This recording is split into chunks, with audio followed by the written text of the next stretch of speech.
So we're live now. No one's here. Maybe I should do some sort of invite or something. I don't know how this works. People can just show up.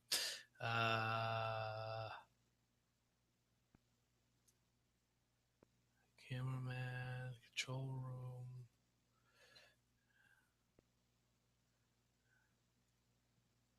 Can do a lot. Can okay. This thing. Let's go back to my page or something. Oh, is this happening now? This is shared privately.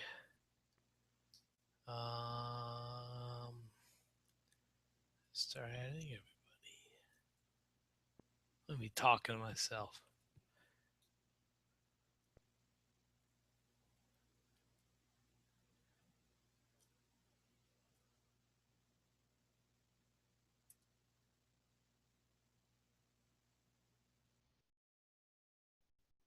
Right. Very good. Is this on your YouTube channel, by the way? Yeah, we're live right now. We're going. So this is a live Google Plus event, yeah, right? We're all good. Okay. I just got to get... I think you can add people yourself. It's hard to find people on here. I added Jack and everything. You did? Yeah, we just got to just do this from scratch again. All right. Let's see. So it'll let you add if you could see it. Like it's a public thing, so you can just start adding people. All right. So let's see. So if you hover the mouse on your screen, you'll see a person with a plus sign next to it right on the top.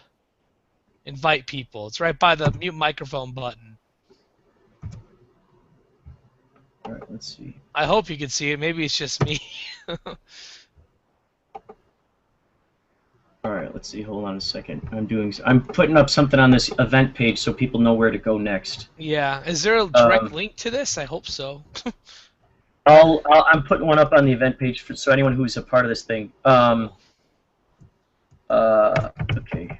Okay. While I'm typing this message, if there's any way for you to start adding the other guys, that would be awesome. Because I did. They just gotta see it and come on. Okay. Okay. Oh, can you send them a message? Is that possible for you to send them a little message? Let's see.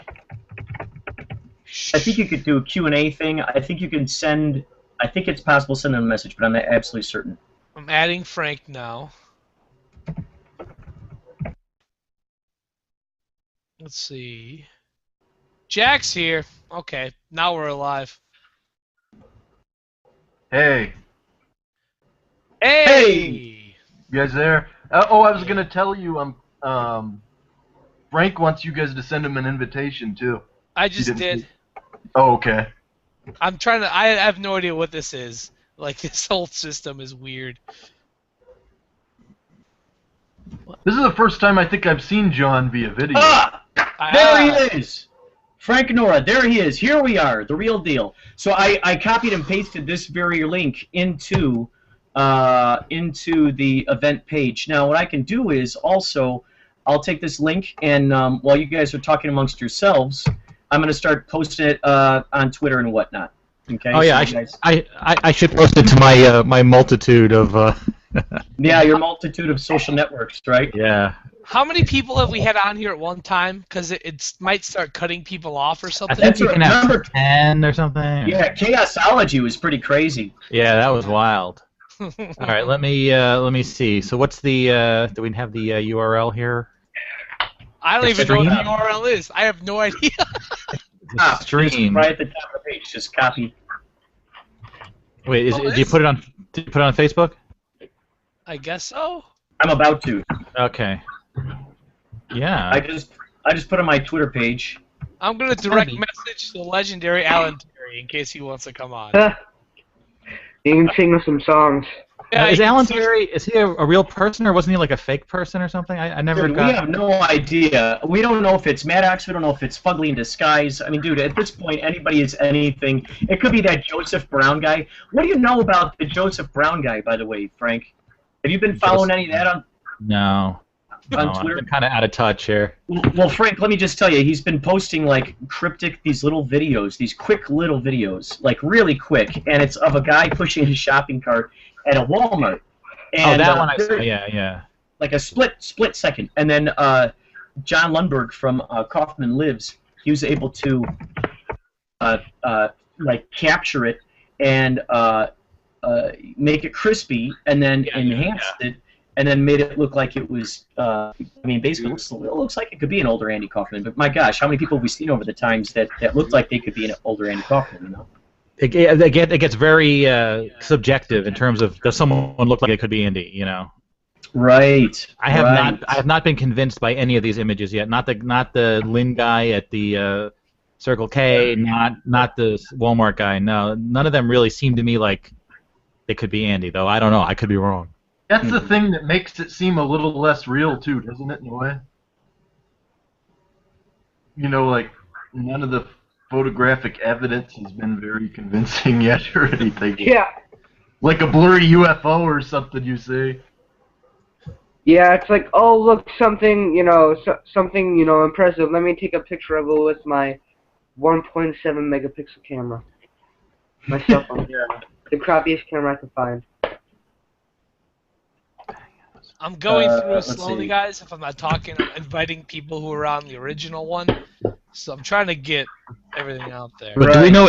Is there a public URL for people to view this? I have no idea.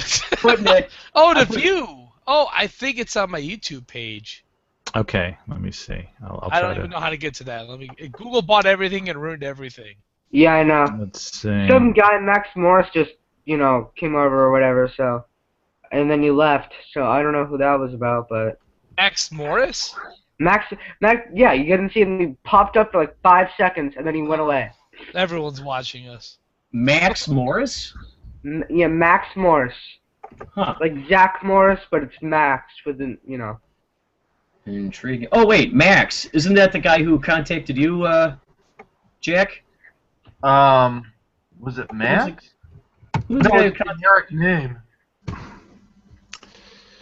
See, Good. On Twitter? we don't have like a public. I'm looking. I know it's recording, so people will hear Yeah. what we're saying. Yeah, afterwards they definitely will. Yeah. Yeah. I'm trying to find it. Wait, I think I might have a direct link. Direct link? Yeah, I got one. Really? Yeah, I'll put that up now for people to look at. Oh, very good. Where are you going to post it so I can grab it? I'll send it to you in a message. I'll message you to people. Okay. Here, right now on Facebook. Oh, this trouble. Boom. Boom. Now, when people ask me how do I get into this, I have no answer to that, just to let you know. Google Hangouts, you think it would be so simple, and it's the most complicated. Yeah. Oh, yeah. Dude, thank you, John, for doing this, man. This is really... It's what I do, man. I'm a kindergarten teacher, and I fix computers, kind of. Not really. kind of. Thank you for sending that. Okay, I'm posting it on my Facebook for the world to see. For the world to see! Okay, that link that you put up. Say what? You're posting a stream of this? Yeah, it should be live. Yeah. it's live. The link I sent all of you is the live stream of it. The link Kurt just put up on Facebook is how to join us. Like it directly goes to the thing, and you can because it's public. So yeah. All right, I'll share that. Then. There's two different links. There's two different things. Boy, oh boy. Boy, oh boy, oh boy. Welcome to the future. Future. Wow. All right, I'm done posting things. I'm devoted here. Let's go. Let's go. Let's do something. Okay, so, well, I want to get back to something that you were saying, Frank, that no one else heard live, was that you, let's see, you were saying something about you haven't been really up with the sort of the current things that have been going on, right? I've been kind of out of the loop a bit. I mean, I do follow the Facebook stuff, but I've been kind of out of the loop, yeah. All right, hold on. I'm posting this. The most recent thing you probably did was Coughcast, right? Yeah, that was the most recent thing. Yeah. Then I got burnt out again on the whole thing. Did you watch that video I sent you where Steve showed his face, Maddox? I think I did. That's what it was. Yeah, that's what we were gonna. I want to tell you. Did you? Yeah, did you see that? I'm gonna find it. I'm gonna find it on here. I think it's on the. We talked. Oh yeah. No, he was much younger. But yeah, no, I saw that video. Yeah, absolutely. What do you think? Is there like a resemblance to you? I think so. From that one frame we saw of him during the Chaosology. Yeah, no, I think, and the voice. Yeah, I think that was him. A younger version of him. Yeah. That was interesting to see. Let me see if I can. That's what did it all for me. Like when I finally saw an image of what he looks like and how he resembles, and I'm like, well, maybe there's actual stake to what he's saying, you know. Yeah, I mean, that's the central question, you know. Is he? What's motivating him? Something's motivating him, right? And it's not money. We know it's not money. Yeah, he says he's never he's never done anything to make money off of what he's been doing. Okay, so the whole reason why this thing is called Andy Kaufman Returns is because now there's been a couple accounts. One of them is Masked Performer, and I would say about a year ago, you can actually, if you look up there, you'll see there's a picture of from during when Kaufman wrestled Jerry Lawler, and you see like this luchador-looking person. They got a mask on their face, and it's a big circle around that person, basically implying that was Andy Kaufman dressed as this character. And basically it puts the date 03/13/2015. So the whole idea was, okay, is this the date that he's going to return? Because as you know, Bob Zamuna has been talking about this in all the podcasts and interviews about his book and everything. The event that's happening on the 13th is tomorrow, Friday the 13th.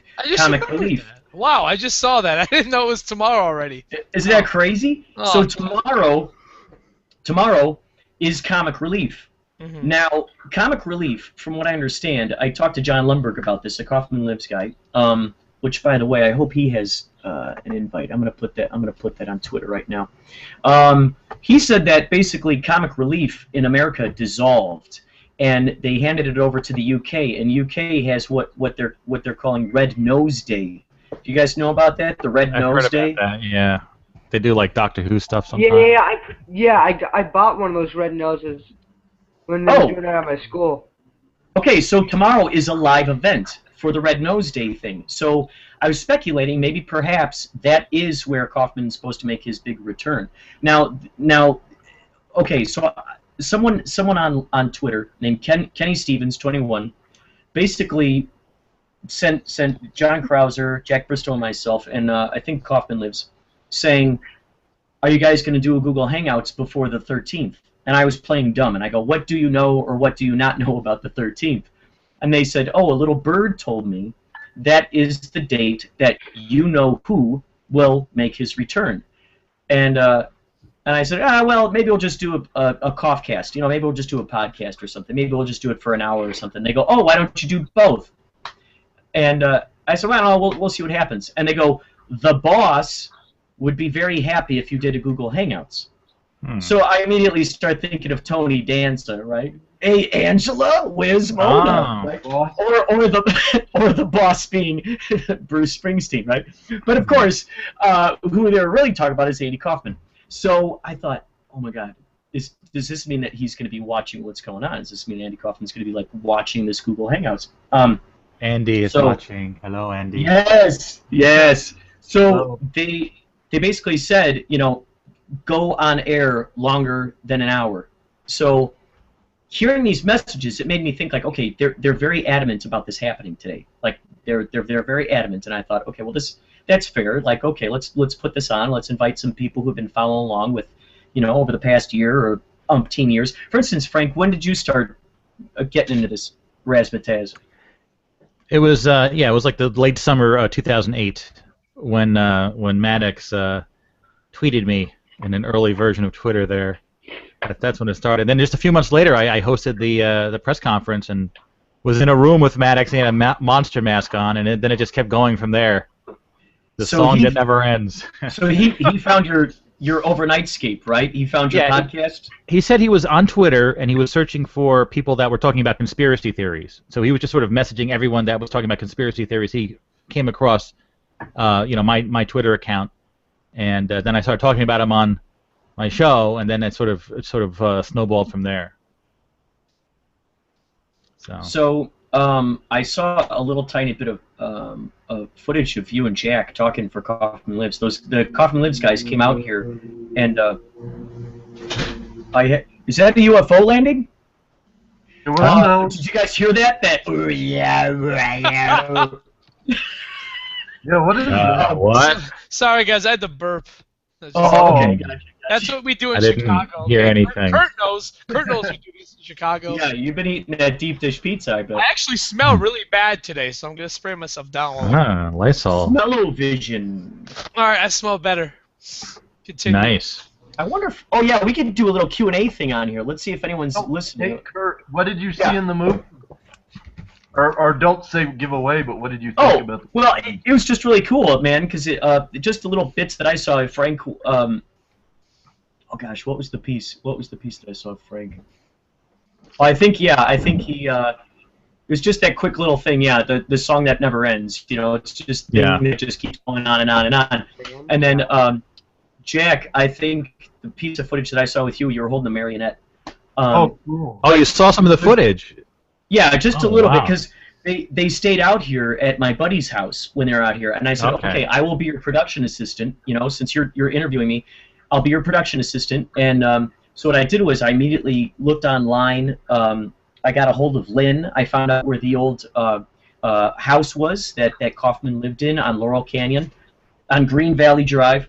And we went up there. We shot the outside of it. We went to the Improv. We went to... where the heck else? Oh, Cedars-Sinai. We went to Cedars-Sinai Hospital. We shot outside of there. We shot outside of the apartment that for the Dead or Alive show that happened at the House of Blues. What happened was at the end of the night, Tony Clifton, which you guys probably remember from just seeing online and in various blogs and whatnot, Tony Clifton led a line of people holding candles up the street and to an old apartment that Kaufman lived in. And what Wally Wingert did was, you guys know who Wally Wingert is, right? Yeah. Wally Wingert he's like a big time Kaufman fan. He collects whatever he can, and that's a side note which I can get to if you guys want to hear about that.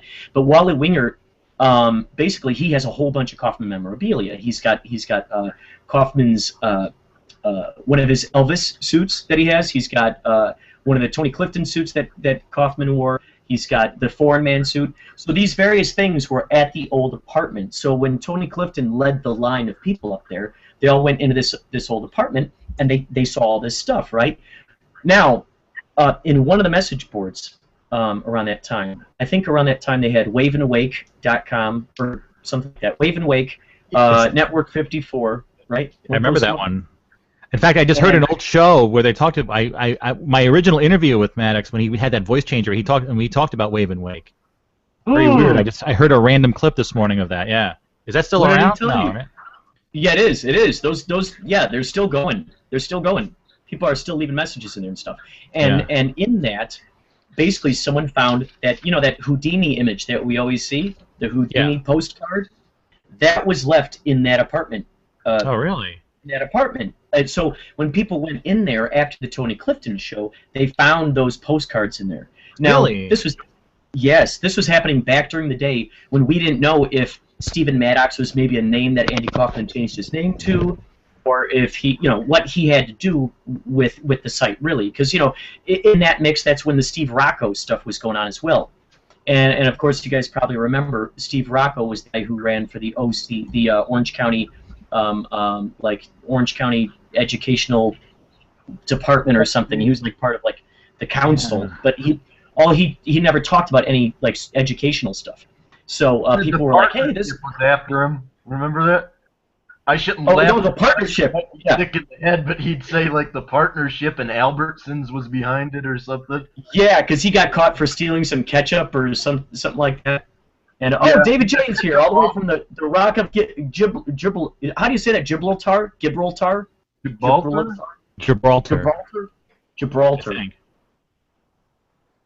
He's here right now.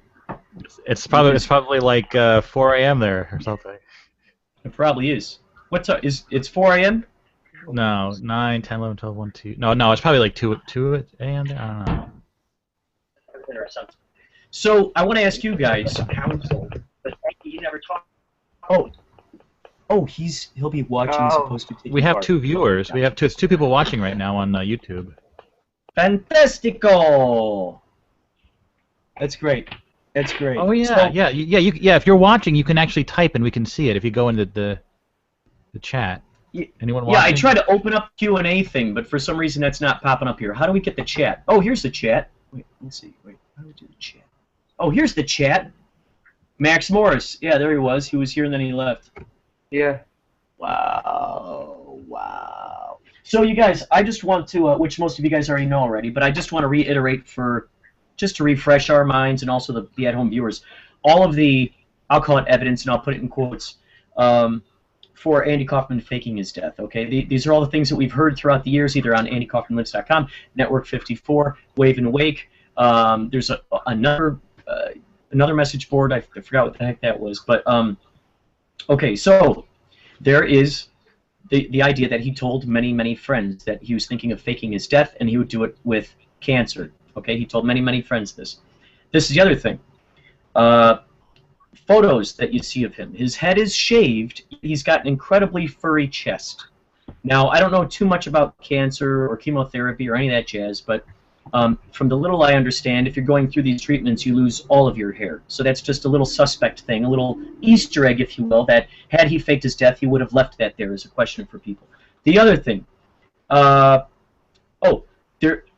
Social Security number is still active. Now, if you type in his Social Security number into the death index, now let's say, just for kicks, if you were to choose any of your relatives who had died and you know their Social Security number, you type in the death index, they will come up. The date they were born, the date they died.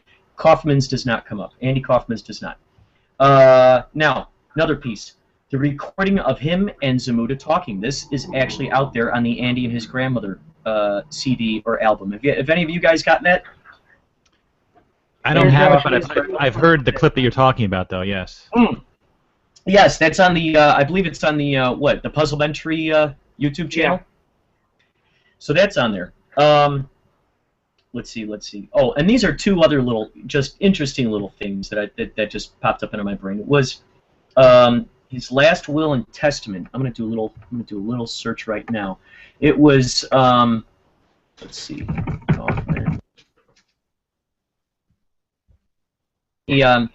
David Letterman, in the back offices of the David Letterman studios, and the people who signed it. This is the interesting thing. There are 3 signatures on it. Hold on a second. I want to find the exact date. Last will. Here we are. Okay, June 10th, 1982. So 2 years before May 16th, 1984. The at-home viewers, May 16th, 1984 is the date he allegedly died or allegedly faked his death. Now, June 10th, 1982, 2 years before this, at the office of Late Night with David Letterman at NBC, 30 Rockefeller Plaza, New York, New York. These are the names. Robert Morton, Barry Sand, and Sandra Farton. Now, doesn't the third name sound a little suspect to you? Yeah. Sandra Farton. It sounds made up. To me, it sounds like it's a cross between the 2 names right there, Robert Morton and Barry Sand. Sandra Sand. Farton, Morton. So that's just what I'm thinking. Now, something that Fugly the Clown had told me is that Mimi Lambert was actually the one who signed that last will and testament with those 2 guys, and she made up the name Sandra Farton. So there's no way to really truly verify that or anything, but I just thought that was an interesting little tidbit. Now, Christopher, is it Maloney or Mahoney? He did the death of Andy Kaufman. Christopher Maloney. Oh yeah, I remember that. Wait, was that the movie that they showed in New Jersey? The press conference. Yes. Yes. So in that movie, there's that little clip that's, I think it's on the Puzzlementary channel, or yeah, or it might be up there. where Michael Kaufman is getting interviewed by the guy, and he asks him, "Do you think Andy, could have faked his death?" Now Michael is stuttering and stammering this whole time. You notice that? He's like, yeah. It's just kind of weird that like he was acting suspiciously, yeah.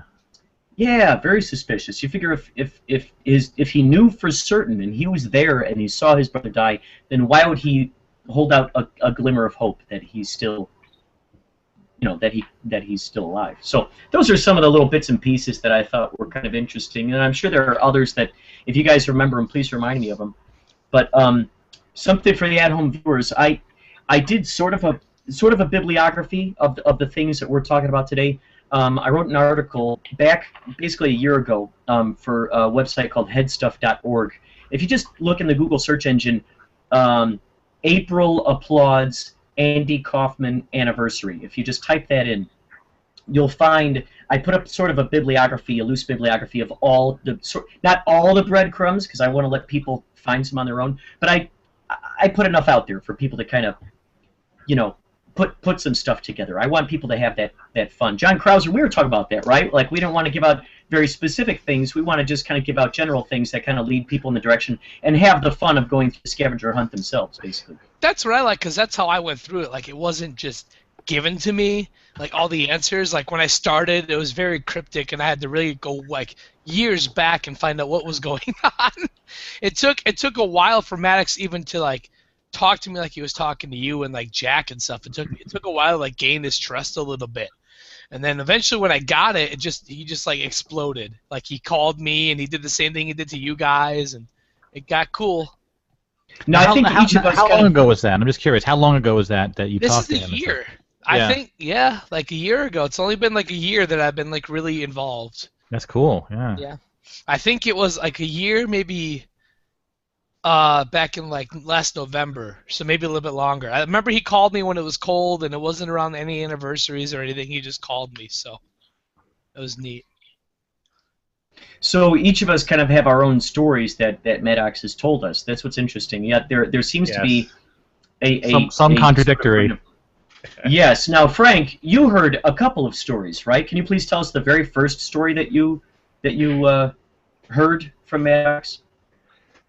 Well, I mean, I specifically remember on a phone call with him before the whole disciple thing where he told a lot of people what we feel is the same story. He told me a much different story, which was completely different, and that made me suspicious about the whole thing because I don't think that the disciple thing, which, that he's Andy's son and all that I don't know if that seems to be made up as well. But the other story he told me, which was about it, I can't say exactly, but a year or two beforehand, and he said, "Don't tell anyone. This is secret. Whatever." At that time, was that his father was worked with Andy, knew Andy. Nothing about him being the son at that point, but that the father had about Samuel Maddox, right? Just to get it straight, yes. Samuel Maddox, right? And Samuel Maddox had somehow had a business relationship with Andy Kaufman, and had helped him with the nuts and bolts of faking his death, the documents, the things you had to file, the things to look out for, and apparently he said his father had, for whatever reason, videotaped interviews with Andy, maybe for legal reasons, maybe for reasons like, hey, don't ever implicate me in this, or I have these tapes and all these documents. So apparently, on his deathbed, Samuel Maddox told Steve Maddox all this stuff and passed on this treasure trove of videos and documents that proved beyond a shadow of a doubt that Andy had faked his death, because Samuel Maddox was very closely associated with it. So Steve Maddox then said he started making a documentary about it in secret based on this document cache and videos, and contacted either he contacted the family of Andy Kaufman, or Andy Kaufman's family found out about it and contacted him and sort of demanded that he stop the project. They're going to sue him, this and that. And so I think he resisted, and then finally he said, listen, I'll shut it all down, but you have to let me meet Andy. And they said, no, absolutely not. Then later he said, okay, I'll shut it down anyway. I don't want to do this. And then they allowed him to meet Andy, and he said, like, out in the Midwest somewhere, he actually met Andy Kaufman on a few occasions. They met in a park and all this other stuff. So it was very much, it had some similarities to the later story, also a lot of differences. Almost like he was developing the story. So that, to me, yeah, that shows that he's sort of making up scenarios that are sort of based on, they're all based on his father having the documents. That every story has that, right? Right. And then his connection to Andy being his son, this and that, that I think was a later thing. I think. I'm trying to remember it all. Yeah, so. Well, what's interesting is that... Oh, yeah, go on. No, go on. Sorry, Kurt.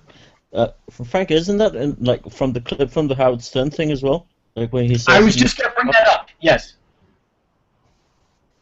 I'm trying to remember. Did he say that in the Howard Stern? It was basically in like an email they had sent him or something. Ooh, you know what? I'm gonna find it. I'm gonna find it. I'm gonna put it in the chat bar. I'm gonna put it right there in the chat bar. Yeah, I remember. Is that Maddox sent the email? Is that confirmed?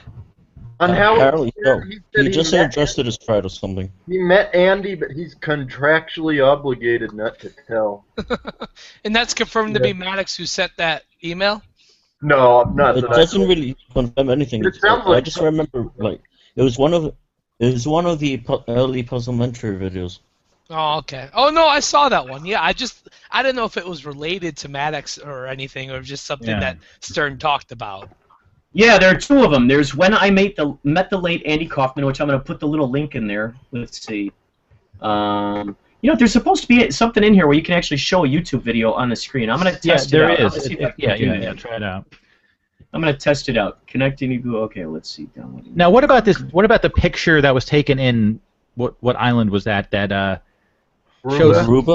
shows Samuel Maddox and Andy Kaufman together, right? Remember the little thing was blocked out?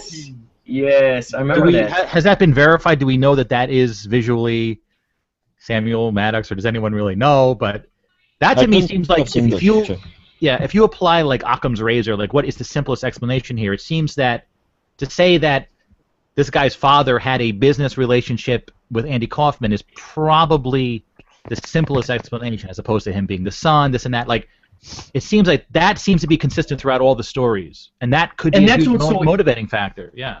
And that's what's so interesting is that like when we boil all this stuff down, when I talked to Maddox on the phone, one of the things, and he's put this on AndyKaufmanLives.com, like back in the day. Like for instance, if you look in archive.org at the top, there is the Wayback Machine, and you type in AndyKaufmanLives.com, it's archived a lot of it, not every single piece that's gone on there, but you know it's archived a lot of the screenshots. He talks about how basically it's like hiding gold in just a pile of shit. Or one of his latest explanations is the pill of truth made in a meatball of bologna. So basically, it seems like there are all those little pills of truth that have just, you know, followed throughout time. Now, I posted here. I'm gonna see what we can do here. I'm gonna see if we can play this video of when he met the late Andy Kaufman. Let's see if we can play this. That would be so kick-ass if we can actually play. Do we have the technology? I think so. Can I interject real quick? Yeah. I don't know if this is anything. I posted this on Twitter a while ago, but I just thought this was really cool. Remember when I posted about Man on the Moon, about the Lassie song? Lassie song? The Lassie song. You mean when he calls his dad to tell him he's got cancer, right? Yeah, like in the beginning, that's the song that's on the record when he's, you know, faking the end of the movie, and then again when he, you know, right after, you know, George Shapiro asks him, look me in the eyes and tell me this is true, and he sort of like looks away, and then, you know, they're watching it, and then that song plays, and it's sort of like a connection of, you know, not telling the truth almost. I just thought that was kind of Wow, I never caught that. Well, it's true with the Lassie thing, because they did play her like as if it was a boy job, wasn't it? And it was actually she. Or was it vice versa? Wow, I don't know. I can't remember. Lassie still exists. I saw Lassie on Project Runway All-Stars recently. It's the. I'm pretty sure it's like the great granddaughter. It is. No, it's a direct descendant of the original. It's like 6 generations from the original great. It's like the great granddaughter of the original Lassie. I was gonna say if Lassie's still alive from like but it's sort of John, like don't be so exaggerating. It's sort of like Punxsutawney Phil. Like it's an animal persona that is genetically related to the original. Mm-hmm. But they must have all these little litters of collies, and the one that looks the most like Lassie gets the job. The other ones are out of there. Yeah. They did that with Frasier though as well. My breakfast with Lassie. Let's see if we can even play this thing. Classy, Freddy Blassie, and Lassie. What the hell? Yeah, I guess this thing just doesn't want me to play it. But I put it in the chat bar. I put both of them into the chat bar where he talks about meeting Kaufman at the bench. You know, I walked there and then there he the was. one with the big grin. Is that the one? Yes, yes. I thought so. That's the one I remember the most, like of all the links of the puzzle inventor at least. So Zach, you were, and I want to get back to that photo, that mysterious photo of them in the Philippines, which actually Lynn said in the Poster Andy Kaufman sightings group on Facebook. She said that was taken in the place in the Philippines. But when I asked her who those people were, she did not comment. She didn't comment. Hold on a sec, guys. I'm going to show you something. Oh!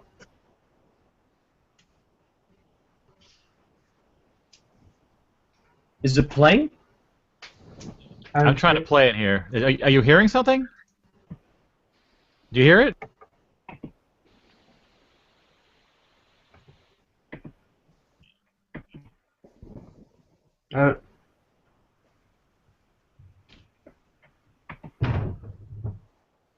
Why is everyone quiet?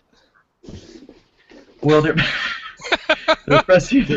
Did you hear that? Or No, No. I had to Oh, relocate my location for a second, so I wasn't listening for the first 10 seconds. Frank, press play again, because it just says you paused it. Press play again, Okay. just for kick. Alright. I'm in my laundry room right now, feeling great. Just turn my webcam on. Be like all you guys. Guys, is this the picture we're on about? I don't know if you can see it, but...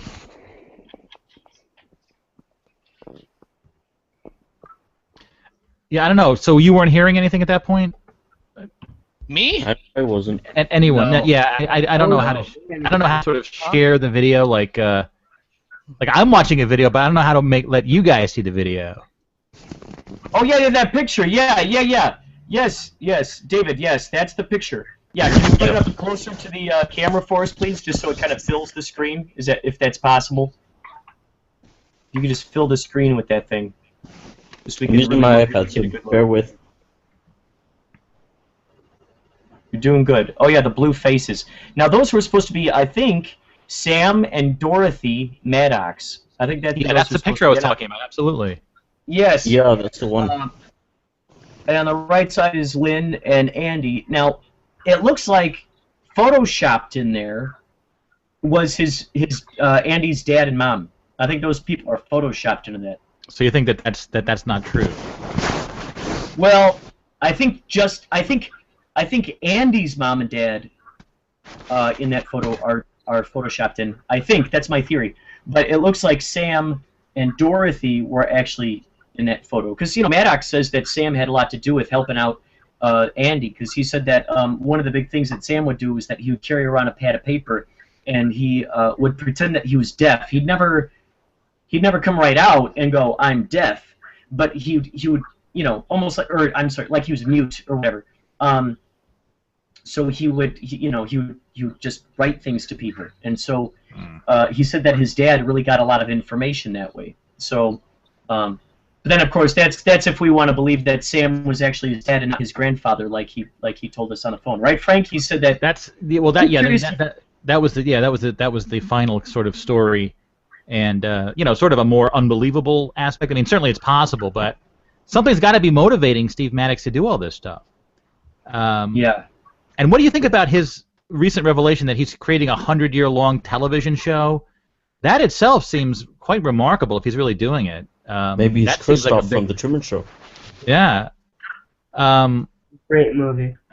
Or I another love it. remarkable, Yeah. another remarkable claim he has is how he's got this computer in this office somewhere that when he's done with all this, it's gonna continue his work, and it's like on top Yeah. of sensors, like, and it's gonna. That's where the whole positmetric thing comes into play as well. Like Uh, with the computer, with the clown, like next to the computer.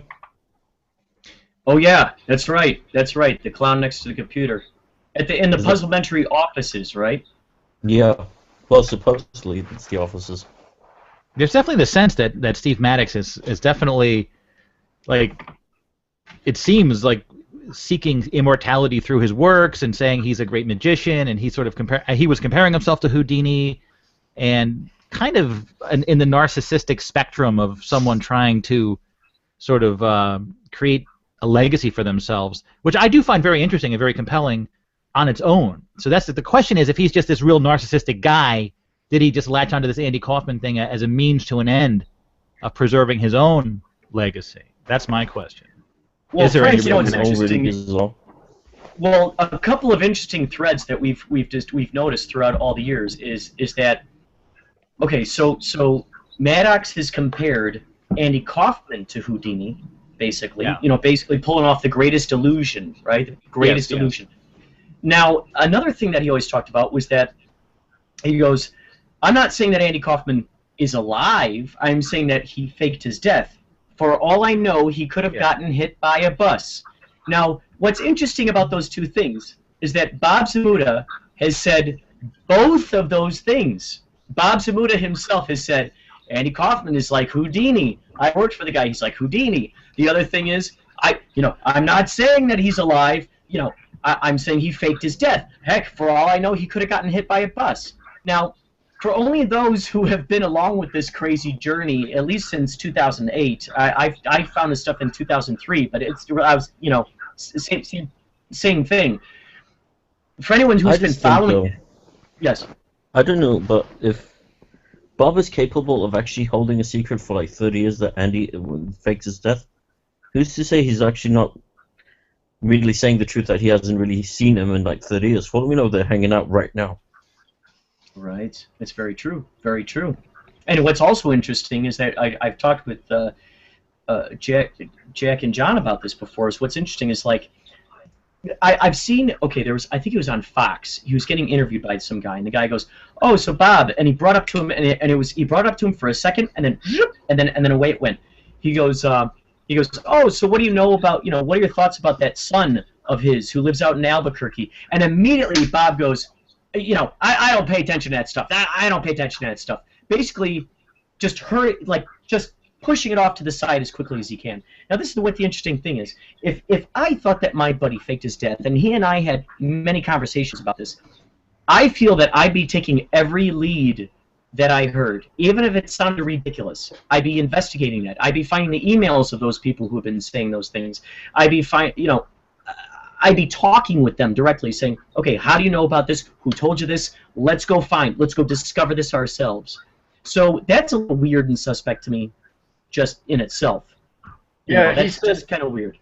He said he wants to wait until just the day of the show, and he wants to be surprised with him there, but he doesn't want to talk about anybody that knows him beforehand or something. He said that on an interview, and it sounded very weird. You know what I mean? Yeah, well, and that's the crazy thing. So let's say he goes, okay, I'm going to put on this big show. Well, what if Kaufman decided not to show up? And I guess that's the other question too. Is like, okay, if he shows up, well, then what's he going to do the next day? If he shows up, is he just going to go off in hiding? Because that would be kind of interesting if he showed up and he's like, hey, guess what? I faked my death. Here I am. Hello, everybody. And apparently, all he's supposed to do is just wave to the audience, and then off he goes. But that's the thing that I'll always say, like, to get away with faking your death in the 80s was probably super easy compared to getting away with it now and actually successfully getting away from it. If he came back out of in the public now, everyone's going to be looking for him if he hides. He's not going to be able to hide. I'll tell you one thing, though. My theory, at least. If he were to go out with a bang and actually does come out and does reappear, he'll probably show up on the last Letterman. that would be really I agree. I think that would be the ideal thing. I mean, the Saturday Night Live thing was really a big, dog and pony show, a big circus. But the last Letterman, I think is going to be even much more important culturally than the SNL 40, whatever. Ebersol screwed him anyway. Why would he want to go back there?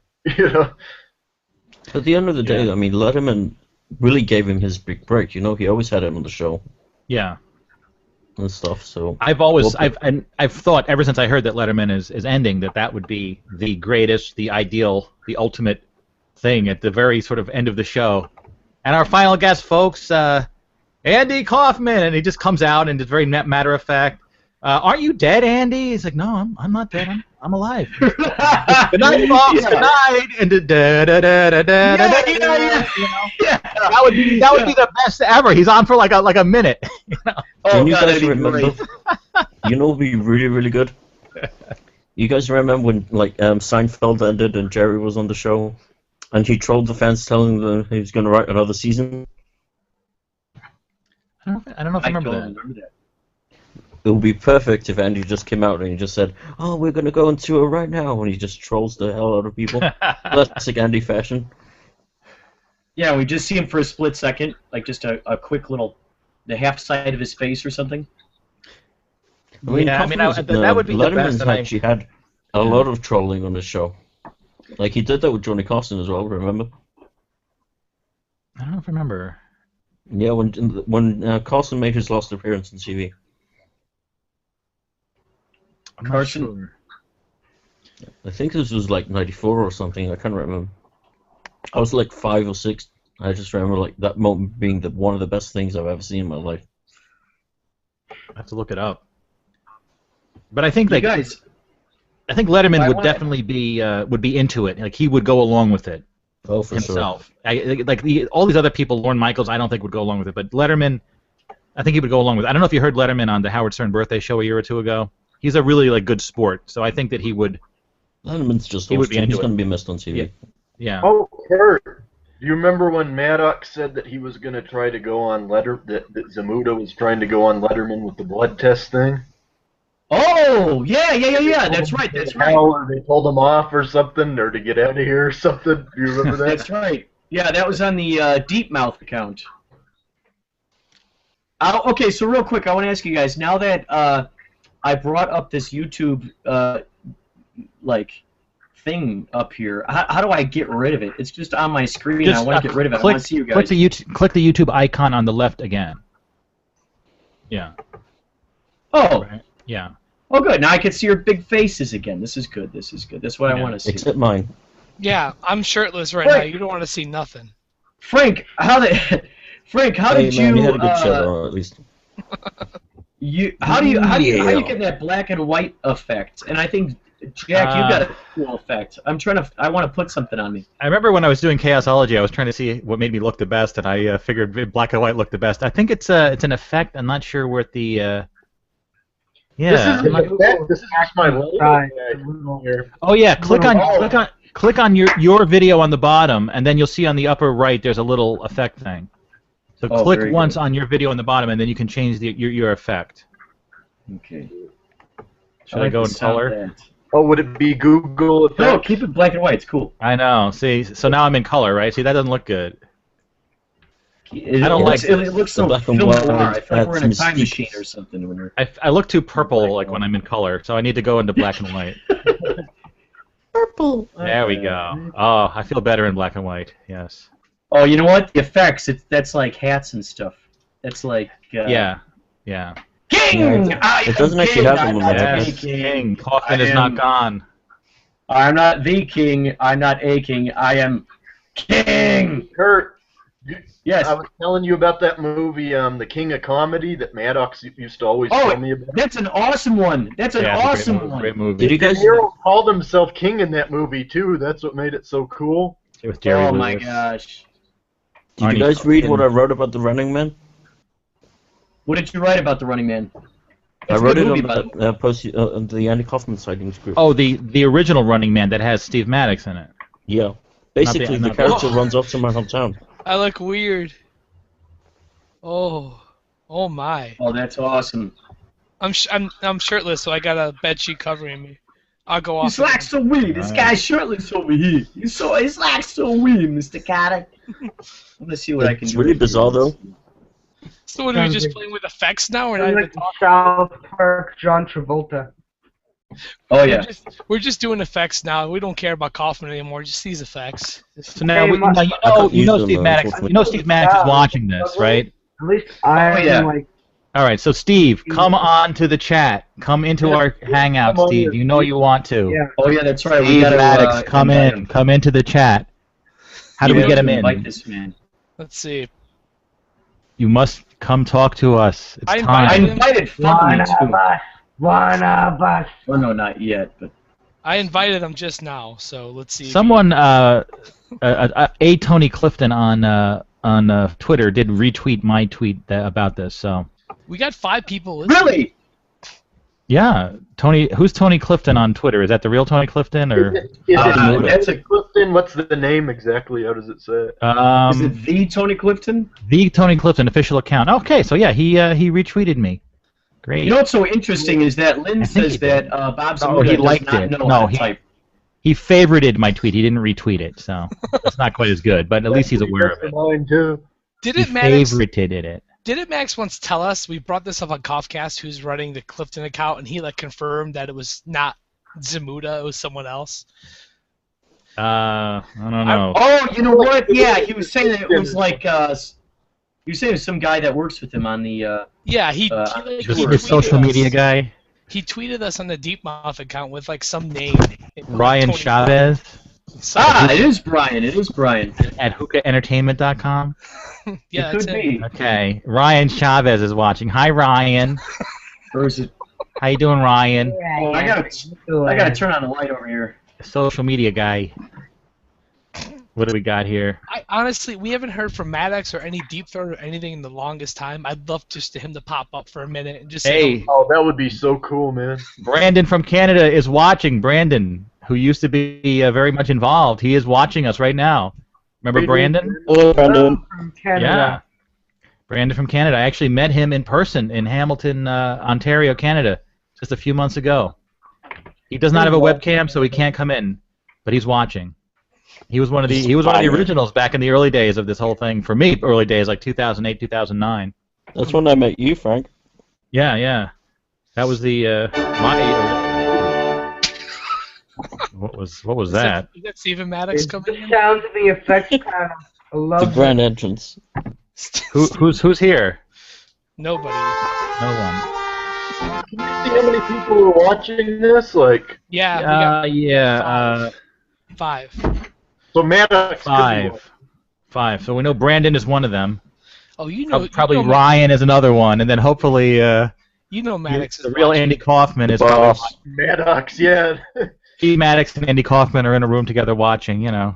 The creators there, Alan Terry. Howard Stern's probably watching too. I'm watching, Robin. I'm watching.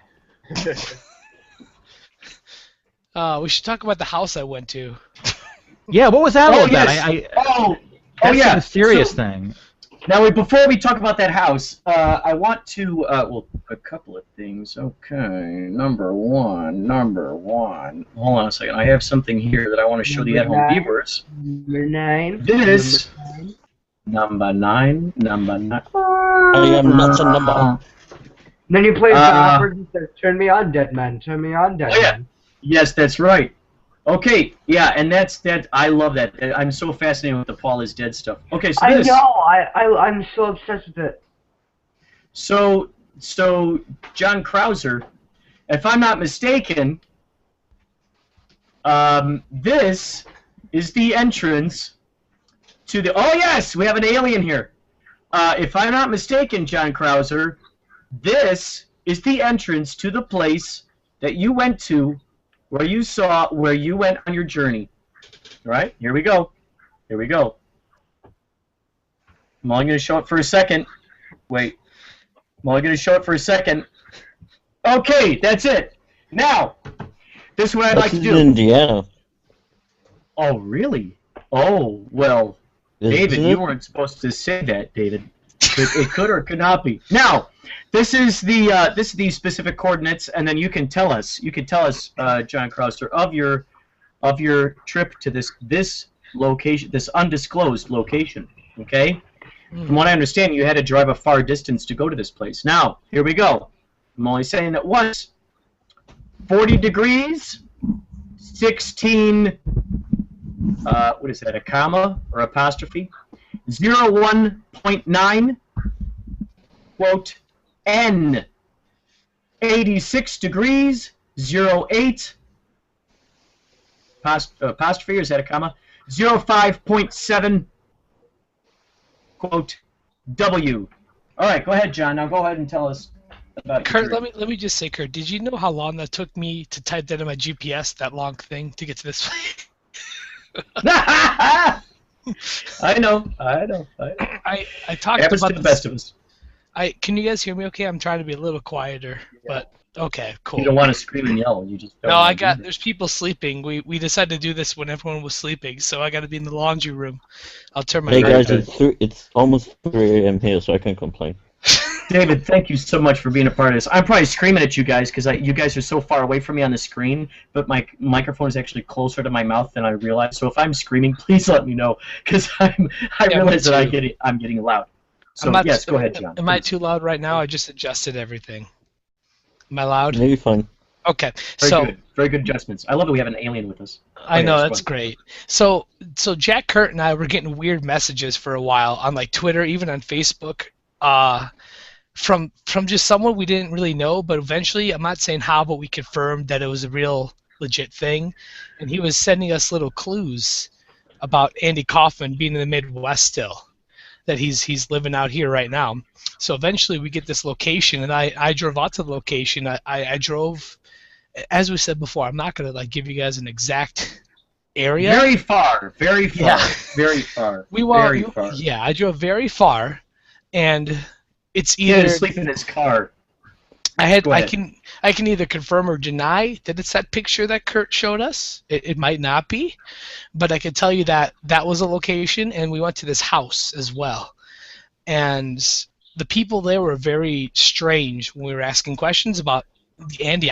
The cover story I had was that I'm looking for my long-lost uncle. And we showed him a picture of Andy like 30 years ago. We're like, well, he could be called like Lynn or Nathan. Like we use all the names that Maddox has been throwing out. and like we asked around and we got a lot of no's, but a lot of people were very like weird to us there. We even got kicked out of a Walgreens. Let's get around because I'm like, well, Andy's, if he's alive here, he's 65. He must go to the pharmacy to get something. So we go to Walgreens, and there's one lady's okay, but the other lady was getting freaked out. So she called the manager, and she just kind of rushed us out. And she said something curious. She's like, how do we know you're related to him? Like, she didn't just deny that she hasn't seen him. She's like, how do we know that you're related to this man? Whoa. The plot thickens. It was a weird question to ask. Like, it was something weird to say. Yes. Like, she looked at it for like 10 seconds and gave it right back. Like, it was like this poison thing. She's like, nope, never seen him. You guys got to leave. I'm like, oh, gosh.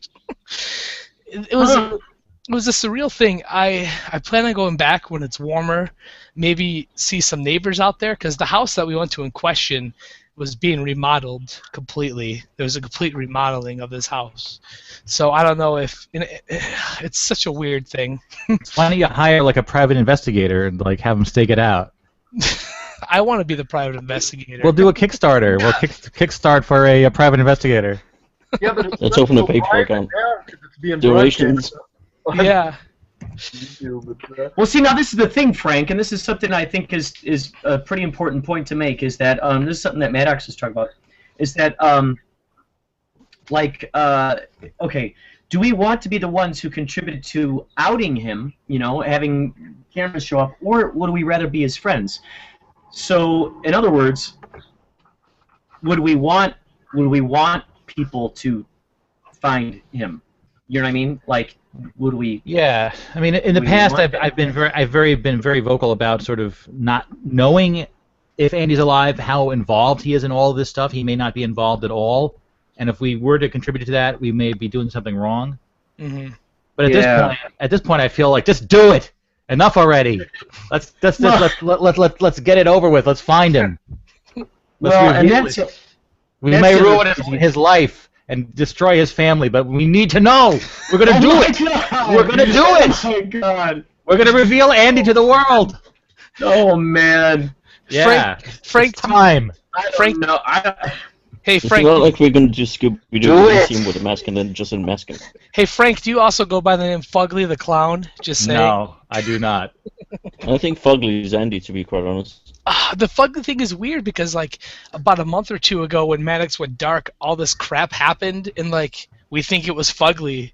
Like Jack and Kurt, you know what I'm talking about, right? But is there a history to Fugly the Clown? I never heard of Fugly the Clown before. Like, This information, Frank. Did you hear that? He started emailing us Maddox's wife's Facebook page.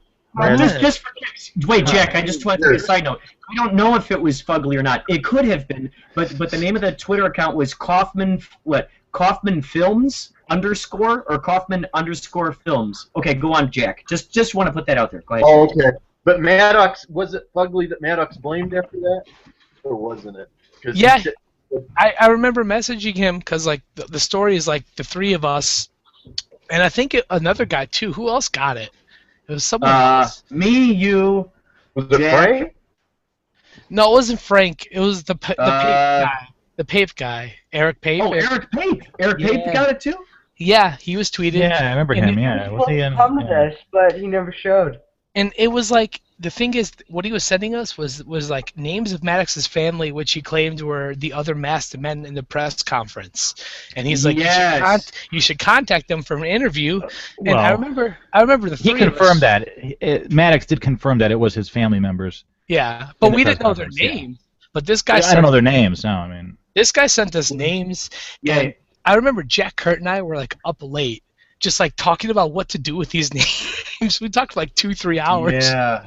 We And- debated whether we should contact these guys. And we did, but then when we did it, like a little bit after, we kind of regretted it because we didn't want to bring any personal life into it. You know, we didn't know the story with Steve and the rest of his family. So I contacted Steve and let him know what was going on, and Steve blamed Fugly for it. He's like, this is something Fugly would do. Yes. Anyone that was at that press conference wearing one of those masks, they've given up all right to privacy. Let's find out who they are. Oh my God. Maddox's son, his brother. At least we know that. Those Well, are two of the guys that were there. We found like Mr. Mustache, and through that we found his wife's Facebook page, and Yeah. it's all active. Like Yeah. his wife's page is there, and it's not blocked, and she talks about Steve often, so you know it's her. You know, we haven't done anything with it because we're not going to. Well, the question is why. Why did you agree to go to New Jersey to do this press conference? What was it about this project that your brother-in-law, your father, whoever, like, what was it about it that made you want to do it? Mhm. Yeah. Were you afraid he was going to go off the deep end if you didn't participate, or was there some other reason? That's what I would want to know.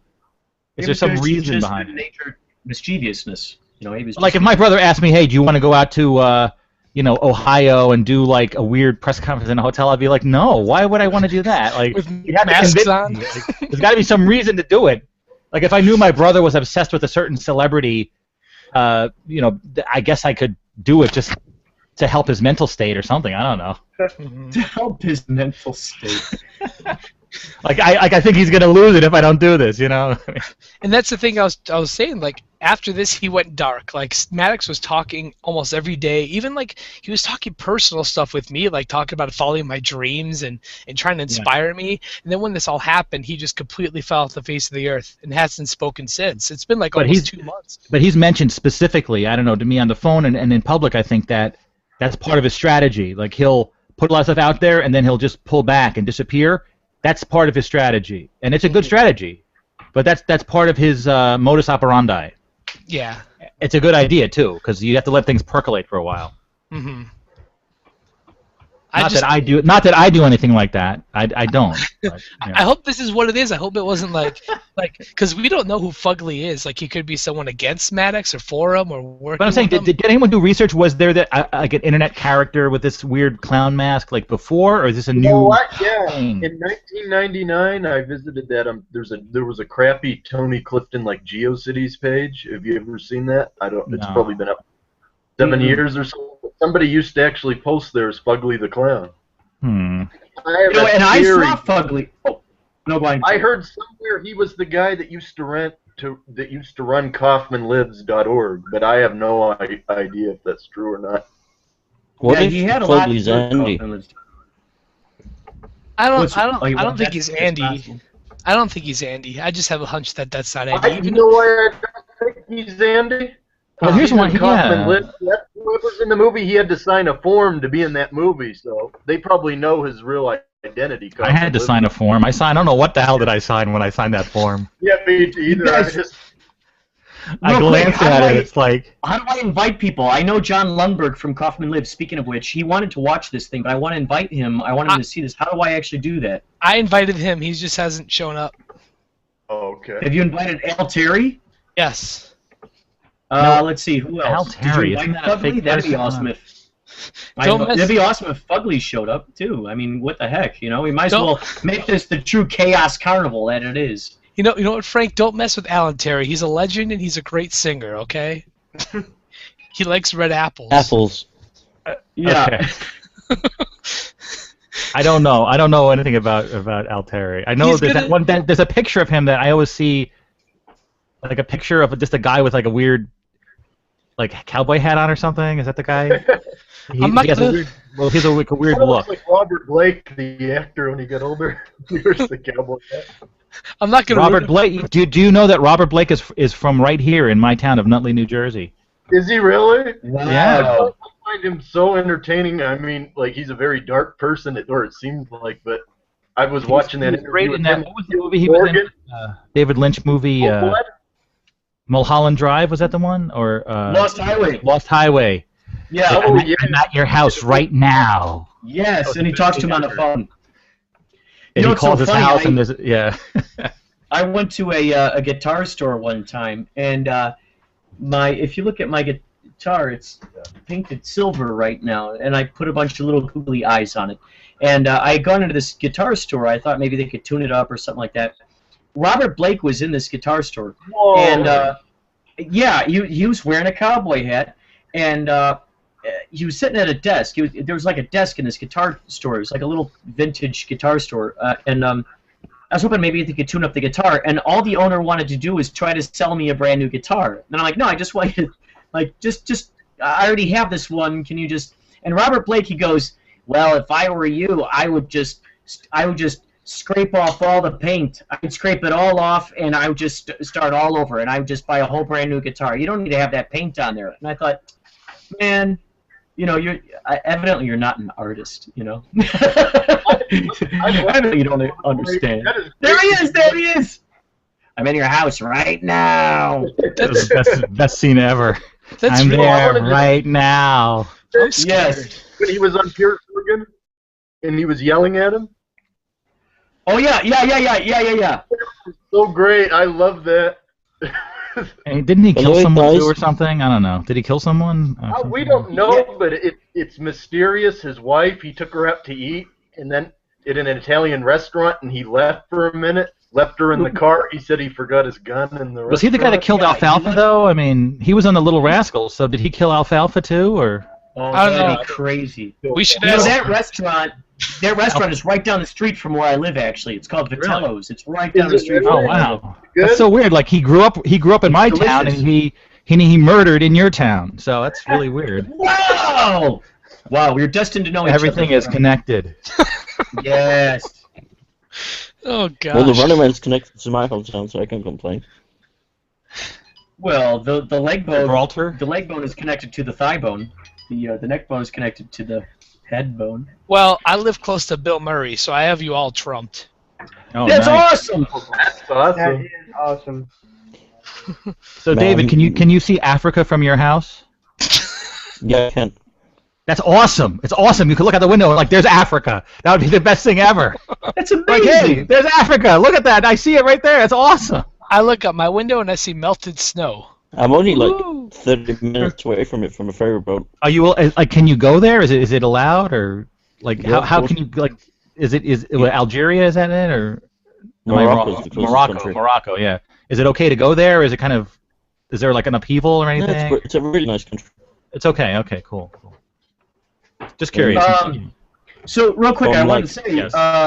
Now, okay, who of you there have read the new Bob Samuda book? How many of you guys? I got it. I've read it. Have Only you? one day I read it.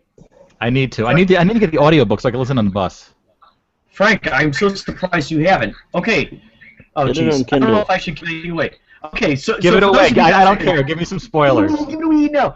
Okay, so for those of you guys who've been following along the narrative all these years, there are certain things that match up. Because Frank, you probably know this, or maybe you don't. I don't know. You probably do. Is that Bob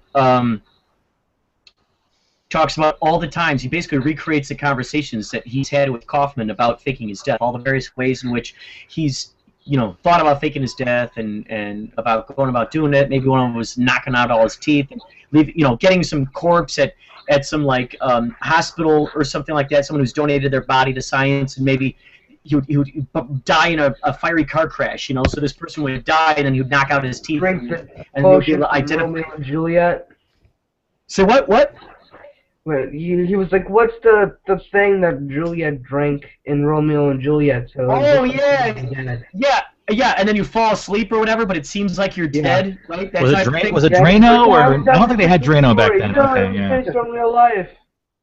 Yeah, it was like the He Renaissance learned about version. it in science. She did it to a frog, and it looked like he was dead, but then it came back to life. It was called like Drainith or something. Yeah. So now. Oh wait, that was Heather's. I'm sorry, I got those mixed up. That's right, Heather's. Yes, yeah, that's right. Drano corn nuts. So you guys who have been following this razzmatazz for quite a while, Zach, when did you jump into this? When did you jump into the Chaos Carnival as we know it? The Puzzlementary. Well, it was a couple years ago. I talked about this on the podcast. I was on Netflix, and Man on the Moon was on there. I've never seen it. I have never seen it before at that point, and I watched it, and I had no idea that it was based on real life. And so I started doing some research on him, and at the time I was like you are, I was really into the whole Paul McCartney is dead thing. Oh, and too. Yes. And so when I William found out Campbell. that William Campbell, Billy Shears. my mom and my stepdad are like, you're an idiot, that's stupid, how could you believe that? And I'm like, look at the photos, they look nothing alike. But sorry, I'm getting off topic. I like that topic though. Yeah, Me so too. I That's a love whole it. other show, I think. I want to do a whole thing about Paul. Yeah. Hey, John Lennon married here, Yeah. Do my research. Okay, go on, Zach. If Go I on. can- yeah. So Finish what you were saying, and then I want to hear what you're saying, Frank.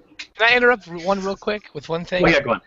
Frank, I'd love to get you on my Rantcast show to talk about the Paul is Dead stuff. I think that'd be fun. Yeah, I love that topic. Cool. All I right, know go like on. every And that single phony on detail. Saturday Night Live reunion show. What a God! It pissed me off. Anyway, go ahead. Go on. Okay, sorry. So, I started doing a lot of research, and like you said with the Steve Rocco thing, that was one of the first things I found, was that this guy in, Orange County was, running for something, and people thought it was Andy, and so that was, the first I got into it. And a couple years, like a year later, I started getting back into Twitter, and that's when I started doing some research, and I posted a couple things on there, and a couple of people Howdy Dottie and other people like that started to follow me, and so I started to to post more about it. And then I met Kurt. He was one of the first people, and we started to talk about it, and it was like amazing to meet other people who believed what I believe and everything. And I met Jack, and I met John, and I listened to the podcast and everything, and it was amazing. And then that's when I started to really delve. I went on Joseph Brown's thing, and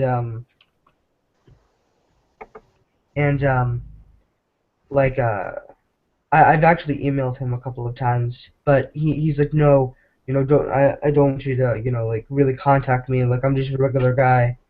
No, that's a lie. I'm pretty sure that's Maddox. Just saying. Yeah.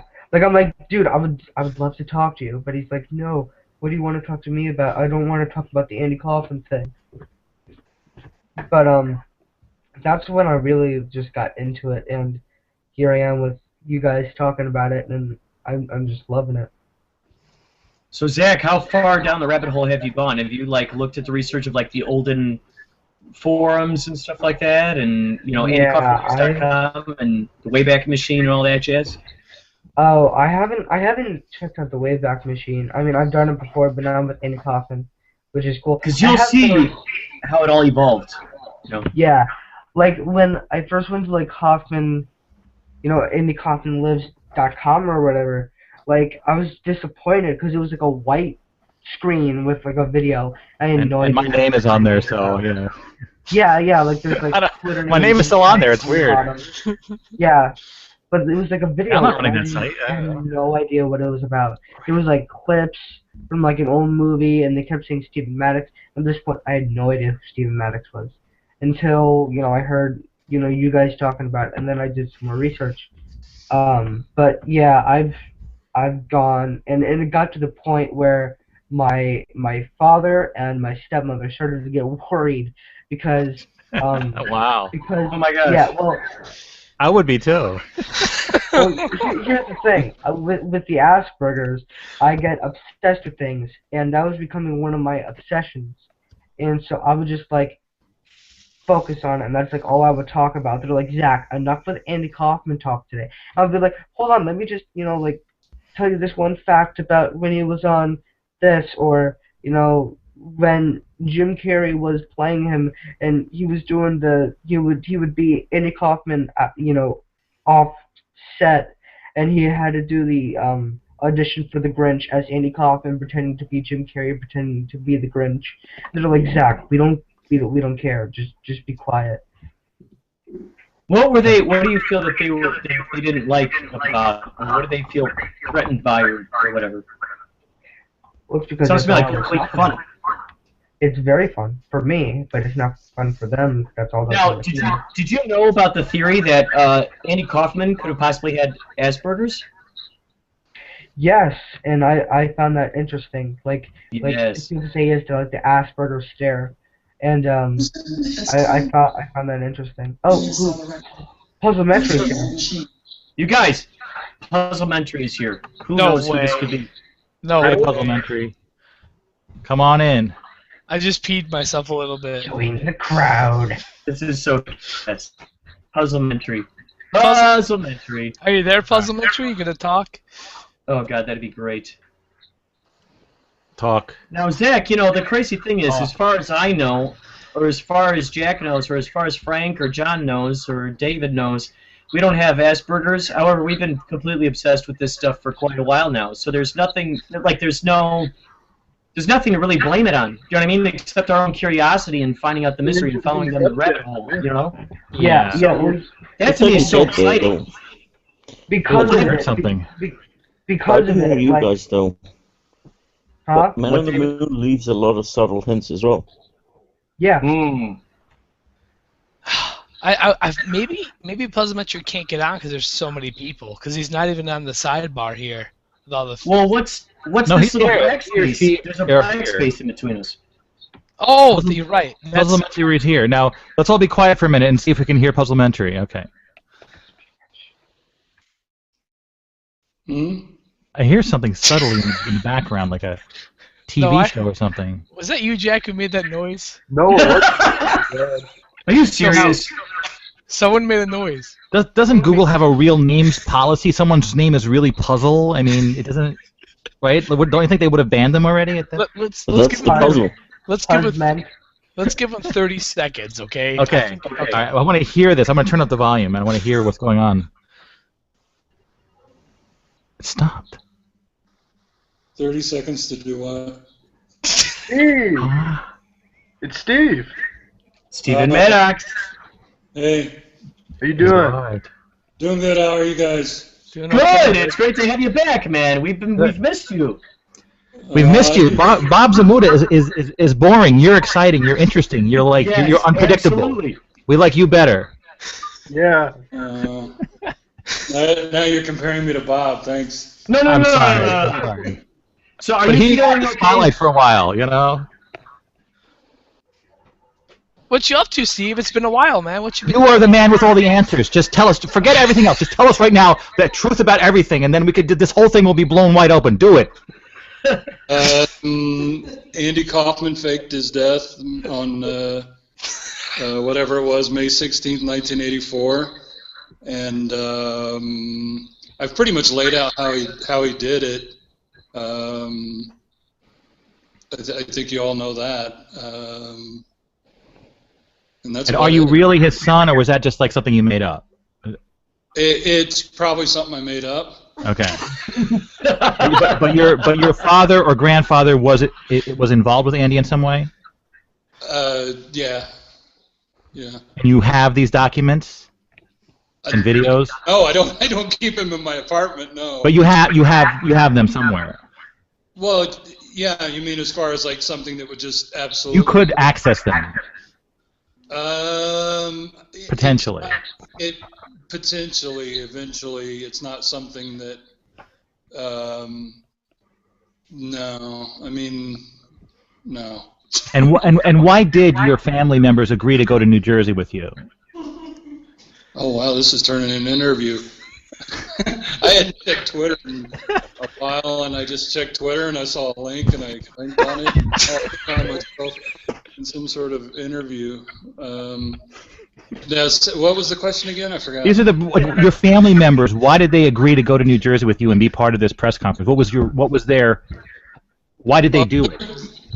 They're just easygoing people, and I said to my brother, I said, hey, I don't really know what I'm getting into, so just kind of not really as a bodyguard, but just so that I'm not going alone, can you go with me? And he said, sure, that sounds like fun. And Diane's two boys, it was almost an afterthought. It's like, well, I'll just drag them along, and I'll make it up as I go. And I pretty much just on the drive to Jersey made it up in my head what I was going to do, and they're just laid back, and it was a road trip, and I think I paid for all the food, so they were happy about that. It's like a little vacation to Jersey. It makes total sense now. I was like reading so much into it. No, never ever read anything any of this, obviously, ever. But it was just probably something you and I that was going on at that time triggered it. Oh yeah, it was the movie. It was that kid's movie. Oh yeah. We talked about it. Yeah, and it just sort of kind of became a challenge or a joke or whatever to go see it, and it's like, well, if I'm going to go see it, then maybe we should do something, and that just kind of you were there, just kind of snowballed over I think a few weeks, and like I said, I just kind of made up what I was going to do on the drive, and that Saturday night when we went and saw the movie, and just winged it. I mean, really, the only thing I thought to do was bring the action figures along, the Jesus action figure and the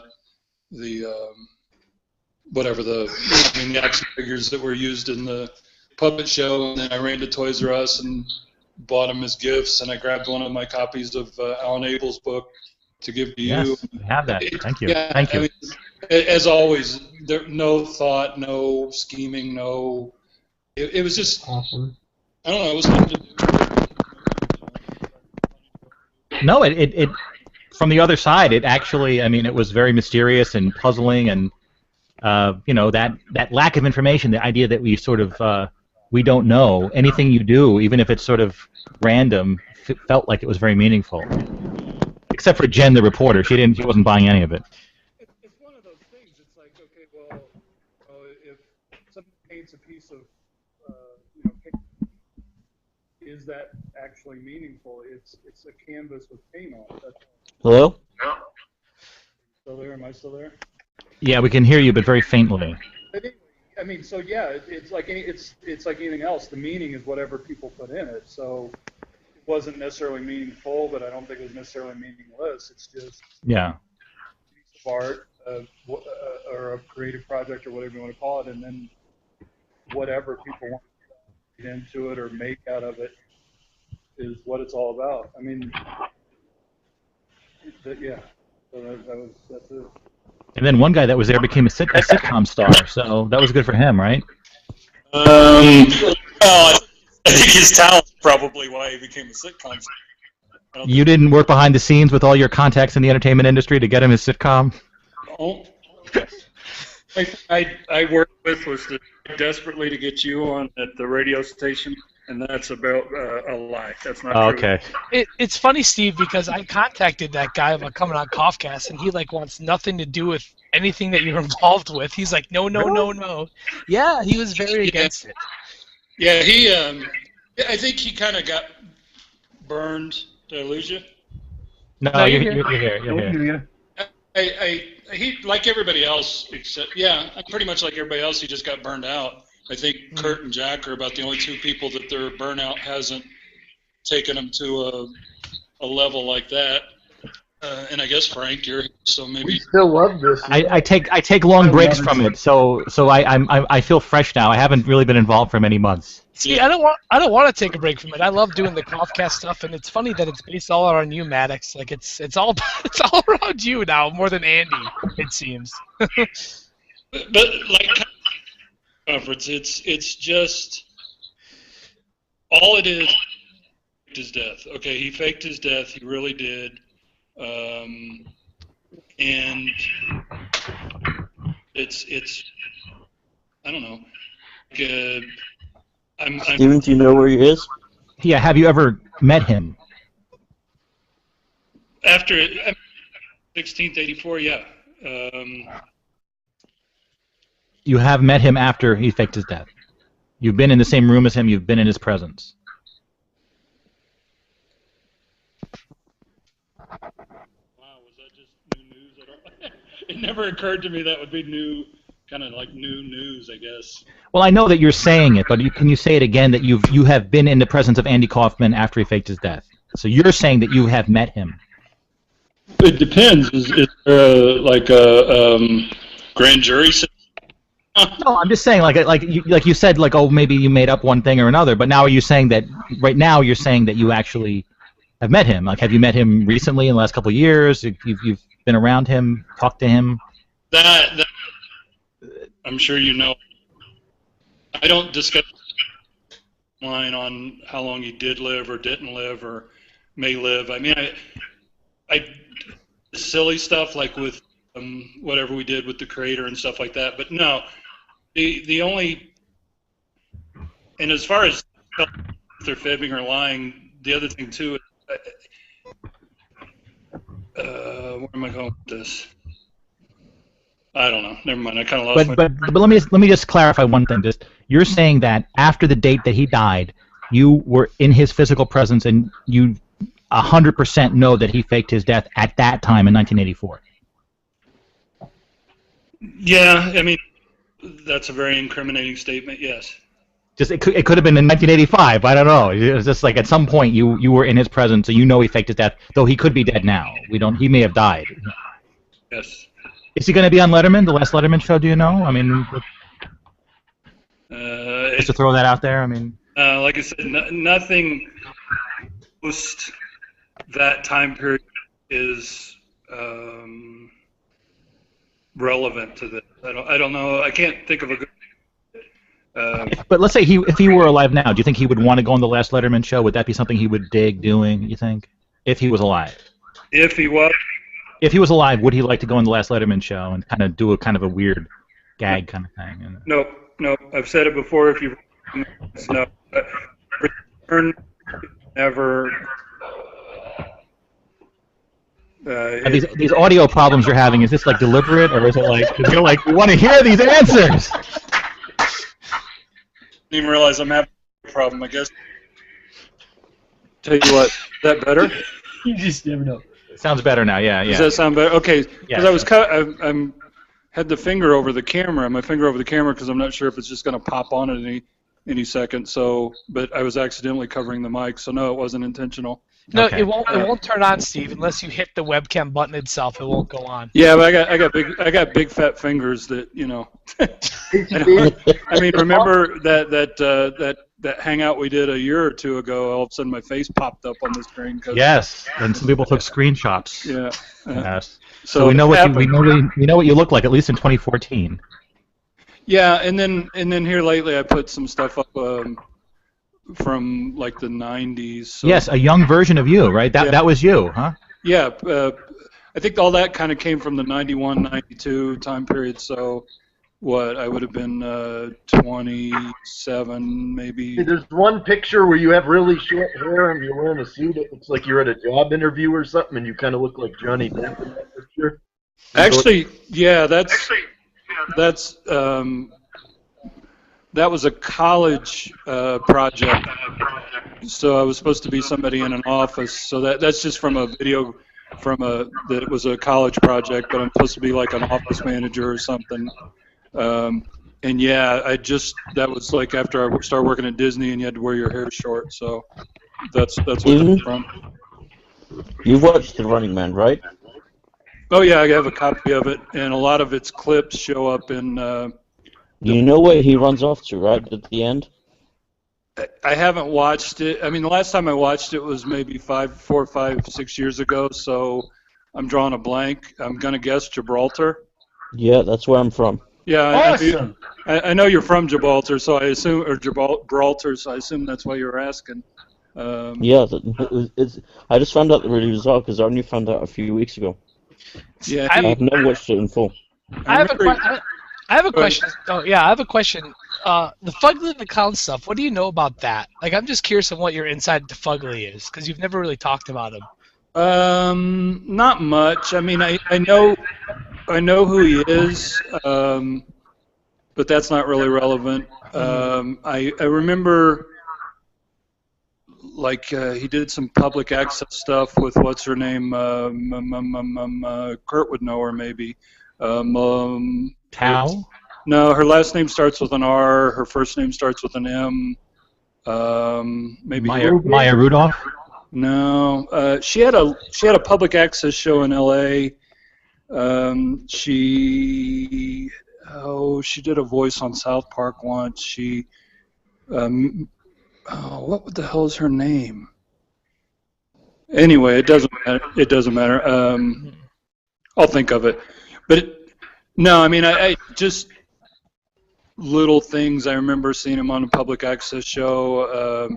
A lot of throughout the years, he pops up on message boards and just stuff like that. But no, I don't know him. I've never met him, and I don't really have any kind of.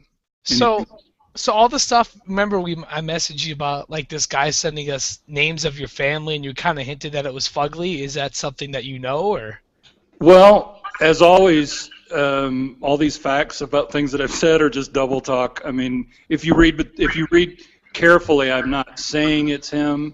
Mm-hmm. I worded it like a possible theory might be, or yeah, I mean, things like that. So anything I ever say, which is like the whole thing about am I his son or whatever. Those statements always started with someone told me this, or this is what I've heard, or this is what I've been told. But I mean, so kind of like a magician not that I would claim to be a magician, but like a magician who puts your gaze over this direction and then does something else.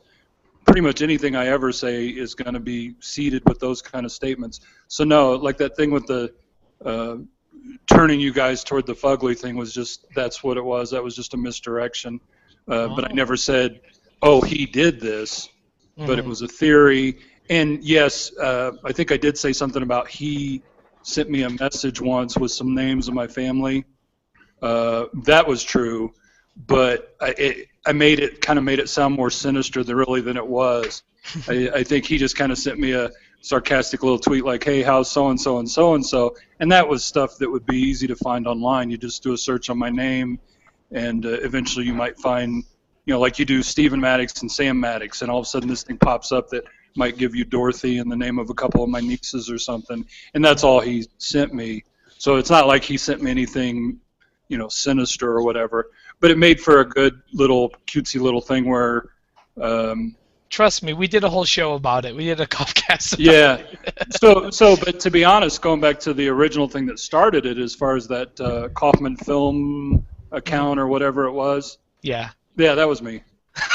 Awesome. You had us freaking out for like 3 hours on like a Wednesday night. Like, yeah, it was like this moral, like this ethical thing between us. Like, oh my God, like we gotta tell Maddox about this thing. Like, this is not right that this guy is just like contacting us and telling us this information. We've got to let him know about this because this is so strange. Then we felt guilty that we sent them a message, and we were like, "Oh, we're such bad we people." We did. We felt bad. Oh yeah.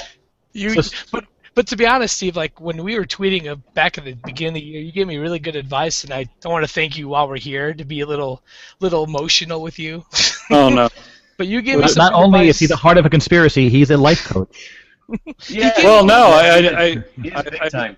but at the same time, not to be a smartass, I remember that, but I was just saying, go after whatever you want to go after. So it's kind of what I need to hear at that moment. So it was kind of a cool thing. But I can't take responsibility for anything you went after. So if you went out and killed somebody, or in your case, I think became a kindergarten teacher, and now it sounds like your life's a living hell, I'm not going to take credit for that. You have no idea, Steven. You have no idea. Yeah. I mean, I was Steve, like, are you going to be in the movie? Are you going to be in the movie Kaufman Lives by John Lundberg from England? Are you going to be in that movie? Are you going to be interviewed, Steve? I haven't been, no. Do you want to be? Because he wanted to interview you. He wanted me to ask you. Yeah. They seem like really nice guys. Why don't you go in the movie? They seem like really nice guys. I met them in New York. Live on the Google Hangouts too. Yeah, you should be in the movie. You talk to him, right? You got to be in the movie. Come on, it'll be a better movie. I want to be in a good movie. I wasn't in Chris Maloney's movie, although he wanted me to be. But Mary Lou Henner's in this movie, so you might want to be in this one. That's awesome, Frank. Unless she's going to time travel back to ¡78 and show me her tits, I can't say I really. Some people say they've already invented time travel, so you may be lucky in that. Steven, you don't even have to say too much. I mean, even if you do it over Skype, yeah, you got to be in the movie. Come on, even if you do it, over Skype and you wear a luchador mask or something like. You be in person. Be yourself. Finally. Oh yeah, be yourself. That'd be awesome. Be in the movie. They have like a good camera. I saw their camera, right? Kurt, you were there.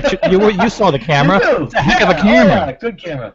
They're good guys. They're so good. Isn't a lot of that movie kind of about the Maddox stuff? Yes, it's all about you, Steve. So you should be in it. Absolutely. That Huffington Post article inspired it. That we were all interviewed in. Yeah, that led them to us. They previously did a movie about aliens. Yeah, I've seen it. It was a good movie. That helps. The Mirage Man. Give him a plug. Give him a real plug. The Mirage Man. I saw the beginning of it on Netflix. I don't think I saw the whole thing. But I still need to watch it. Is it good? It's interesting. I liked it. I enjoyed it. I agree with Steve. But it could be that COINTELPRO that they're trying to tell you that there are no aliens, but there really are. Well, that could be you, Steven. You could be enjoying yourself in a movie. That'd be awesome. Steven, that'd be so awesome, man. After all these years, that'd be awesome. Really, honestly. But I mean, we'd be so proud of you. Yeah. Did you say your wife would be so proud of you? No, I think he said we would be so proud of you. Diane's over there. And your wife would be proud of you. Hi, Diane in here. Oh, I love Diane. She's like this mysterious entity that's just been floating around out there. This is so cool. Oh, Diane, I'm so glad you can hear me right now. She's over there doing a paint by number. Oh, that's so good. A paint by number. That could be a clue, actually. I don't think they sell those anymore. I don't think they sell those anymore. They interview you. Steven, maybe they could interview you while Diane does a paint by numbers. That'd be awesome. Can Alan Terry hold the camera? Can Alan Terry hold the camera? Yeah. Oh, yes. I like Alan Terry. I know the latest trend is to say that's me, but no, Alan Terry's very cool. Yeah, I'm trying to get him on Kaufcast next week because last time he called in it was very fun. We talked about apples and it's really it. Oh yeah, it was a good conversation. I love apples. Oh yeah. I've never met him. I know a lot about the creation of him and the different incarnations of him, and it's a forget about me having anything to do with it because I don't. It's a neat story. Alan Terry. Oh yeah. He's a phenomenal story. So is your story, Steven, so that's why you ought to be in Kaufman Lives. Well, my story, I think you all pretty much know it. I mean, I was born in Indianapolis in the mid-'60s. Right by me. My older sister may or may not be my mom. I've never gotten a straight answer from anybody about that. But that kind of stuff happened. I mean, I'm sure to this day it still happens, but it certainly happened. You know, a 20-year-old girl, an 18-year-old girl, you know, didn't get pregnant back then. They just kind of hid it and whatever. So, but like I said, I've never gotten a straight answer on that. So then, I mean, Sam, my dad, or grandfather, whatever. I don't know. That's what a story. That's a great story. Yeah, it lasts about 2 paragraphs, my story. It's just a coincidence that that's your name, Stephen Maddox, the same guy in the movie, huh? That's like your real legal birth name. That is my legal birth name. It's nothing more than a coincidence. It's the fact that the movie character is a guy that's although the guy in the movie, it's actually Maddux. Yeah, I've seen it spelled both ways, and it doesn't actually show up in the credits. I don't think they don't give the name in the credits. But yeah, I think in the original book it was Maddux. Yeah. Oh yeah, I went onto Wikipedia and I tried to change it to Maddox just so it fit more in line with you, Steve. Yeah, but no, that's you know, if you want to believe in spiritual, spooky stuff, then okay, that's why it is. Or if you just want to believe in coincidence, but yeah, I mean, I didn't even. I don't know. I was aware of the movie when I was younger, but I didn't make the connection until somebody made it for me. Like in, I don't know, the early 2000s, some guy that used to be real involved in this stuff that lived in Canada. And not the guy that Frank's about to say his name, Brandon. Brandon. No, this was pre-Brandon. This was okay. I can't think of the guy's name, but like in 2003 or 4, he's like, "Oh, I remember. I knew the name Steve Maddox sounded familiar, and blah blah blah. It's obviously it's a made-up name because it's from the movie." I had forgotten, you know, about the movie. Like I said, I remember as a kid being aware of the movie and thinking it was cool that my name was the name of somebody in a movie, but you know I mean, it in no way has anything to do with any of this stuff. It's all just coincidence. I need to watch the movie. I've never watched it in full. I've only watched the end scene with Gibraltar in it. There's a version online, but I think it's dubbed or in Russian. Yeah, that's right. Yeah. I had to go to my video. They were showing it to me at work. That's how I found out. Yeah, it's actually, forgetting everything about the Stephen Maddox and the name and all that stuff. It's a good movie. I mean, it's got Gibraltar in it. That's why. Yeah, that part's cool. Stephen, completely like random question. Did you ever get around to watching Grand Budapest Hotel? Because I remember we talked about that one. Oh yeah. We went to the theater when that came out. It was really good, and I got it from Netflix a couple weeks ago, and I didn't make a copy because that's illegal to do, but. I'm probably gonna watch it. Is it on Netflix? So yeah, talking about videos, are you making like a 100-year TV show, and are we on it right now? Well, hang on a second. Let me answer his question. It's not on. I don't think it's on Netflix Instant Watch, but we got the disc in the mail, so it's on that part of Netflix. Oh, okay. Yeah. I'll try and look for it anyway. It's probably in the UK one anyway. Yeah. And then Frank asked about something. You're making a video project that's going to be a TV show that lasts for 100 years, and are we on it right now? What was that all about, that whole thing? Because I need to sign over if I'm on the show. Yeah.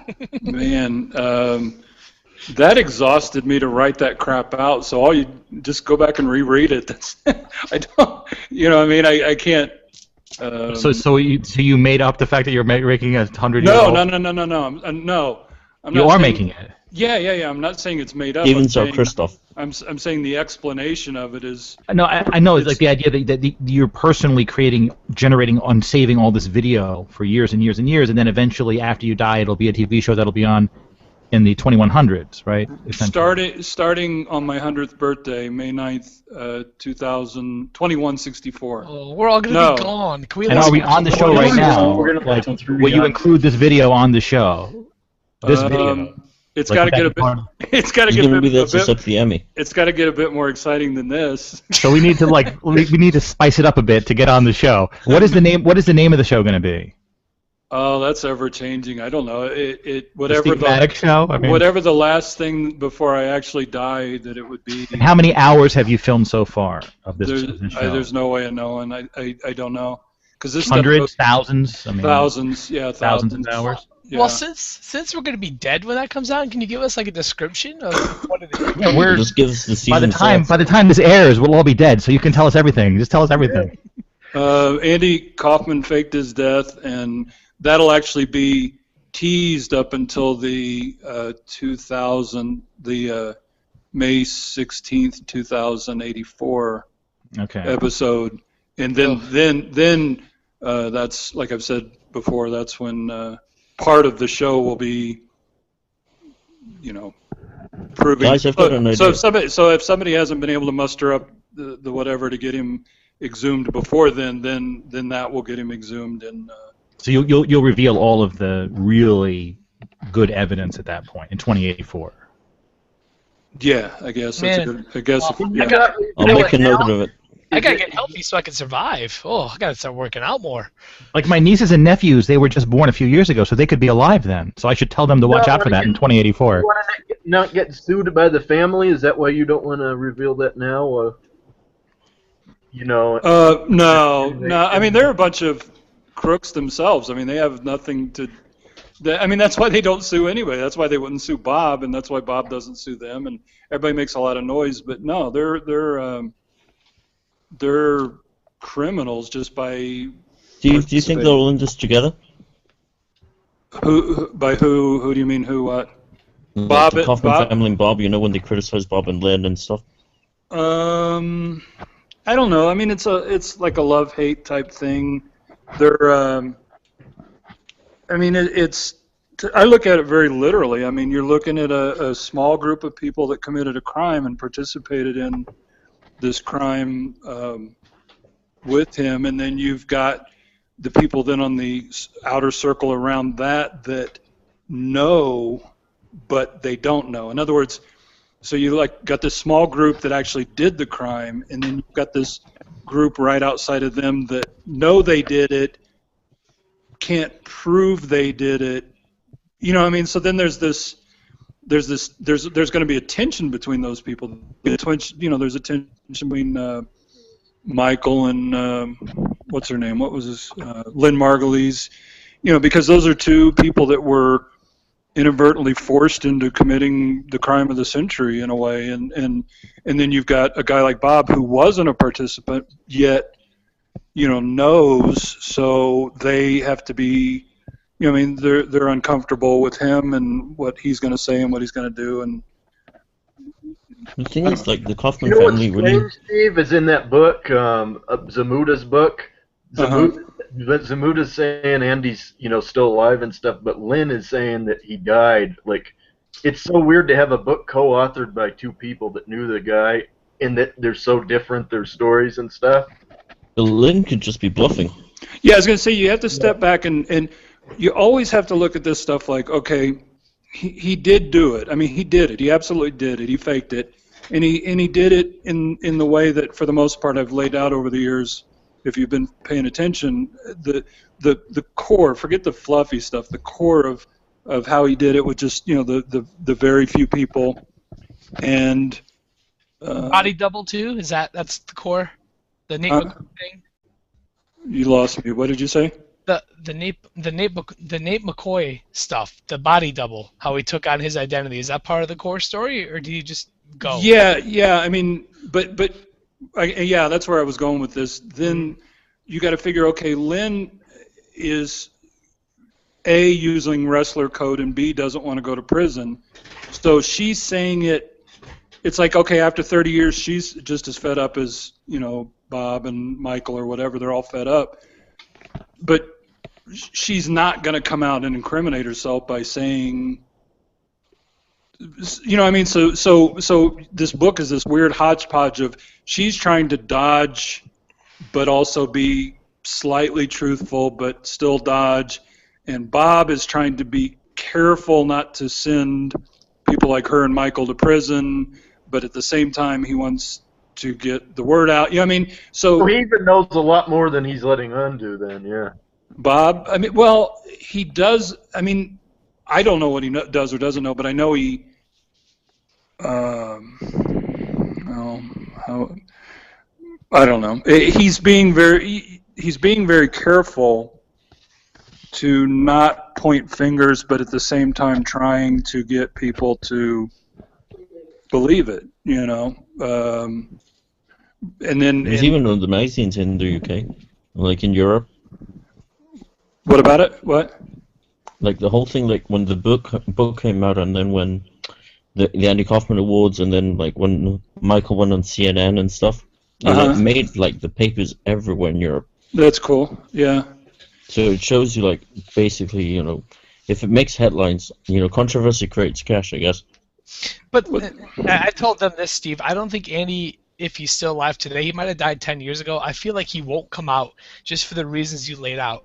That certain people he really cared about would then be under fire and under question and possibly sent to jail. Is that a good statement about it? Yes, but along with that, it just from the get-go,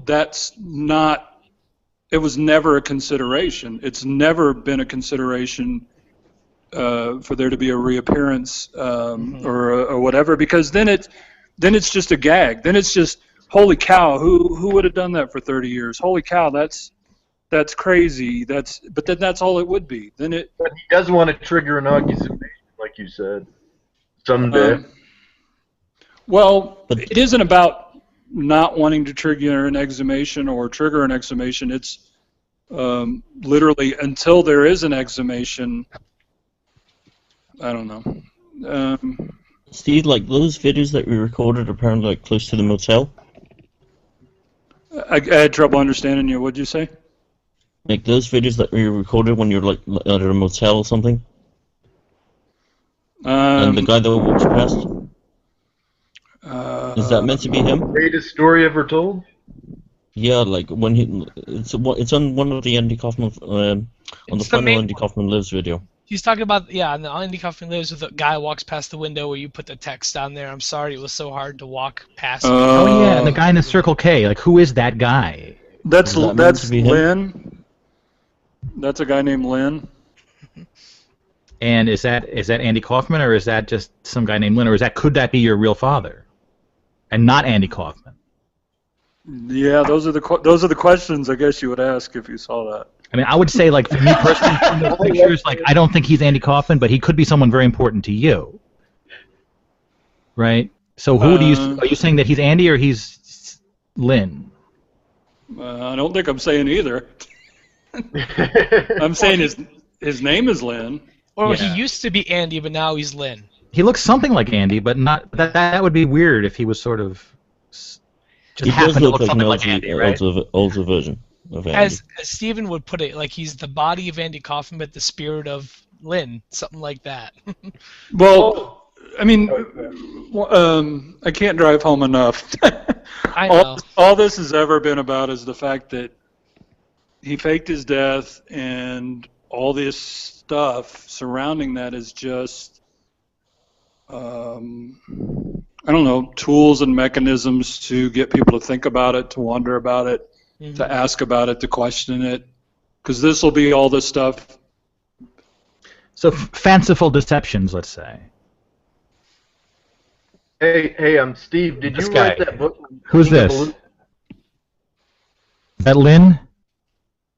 On my video feed there? That is Lynn. This is Lynn. So now are we saying this is not Andy, or this could be Andy?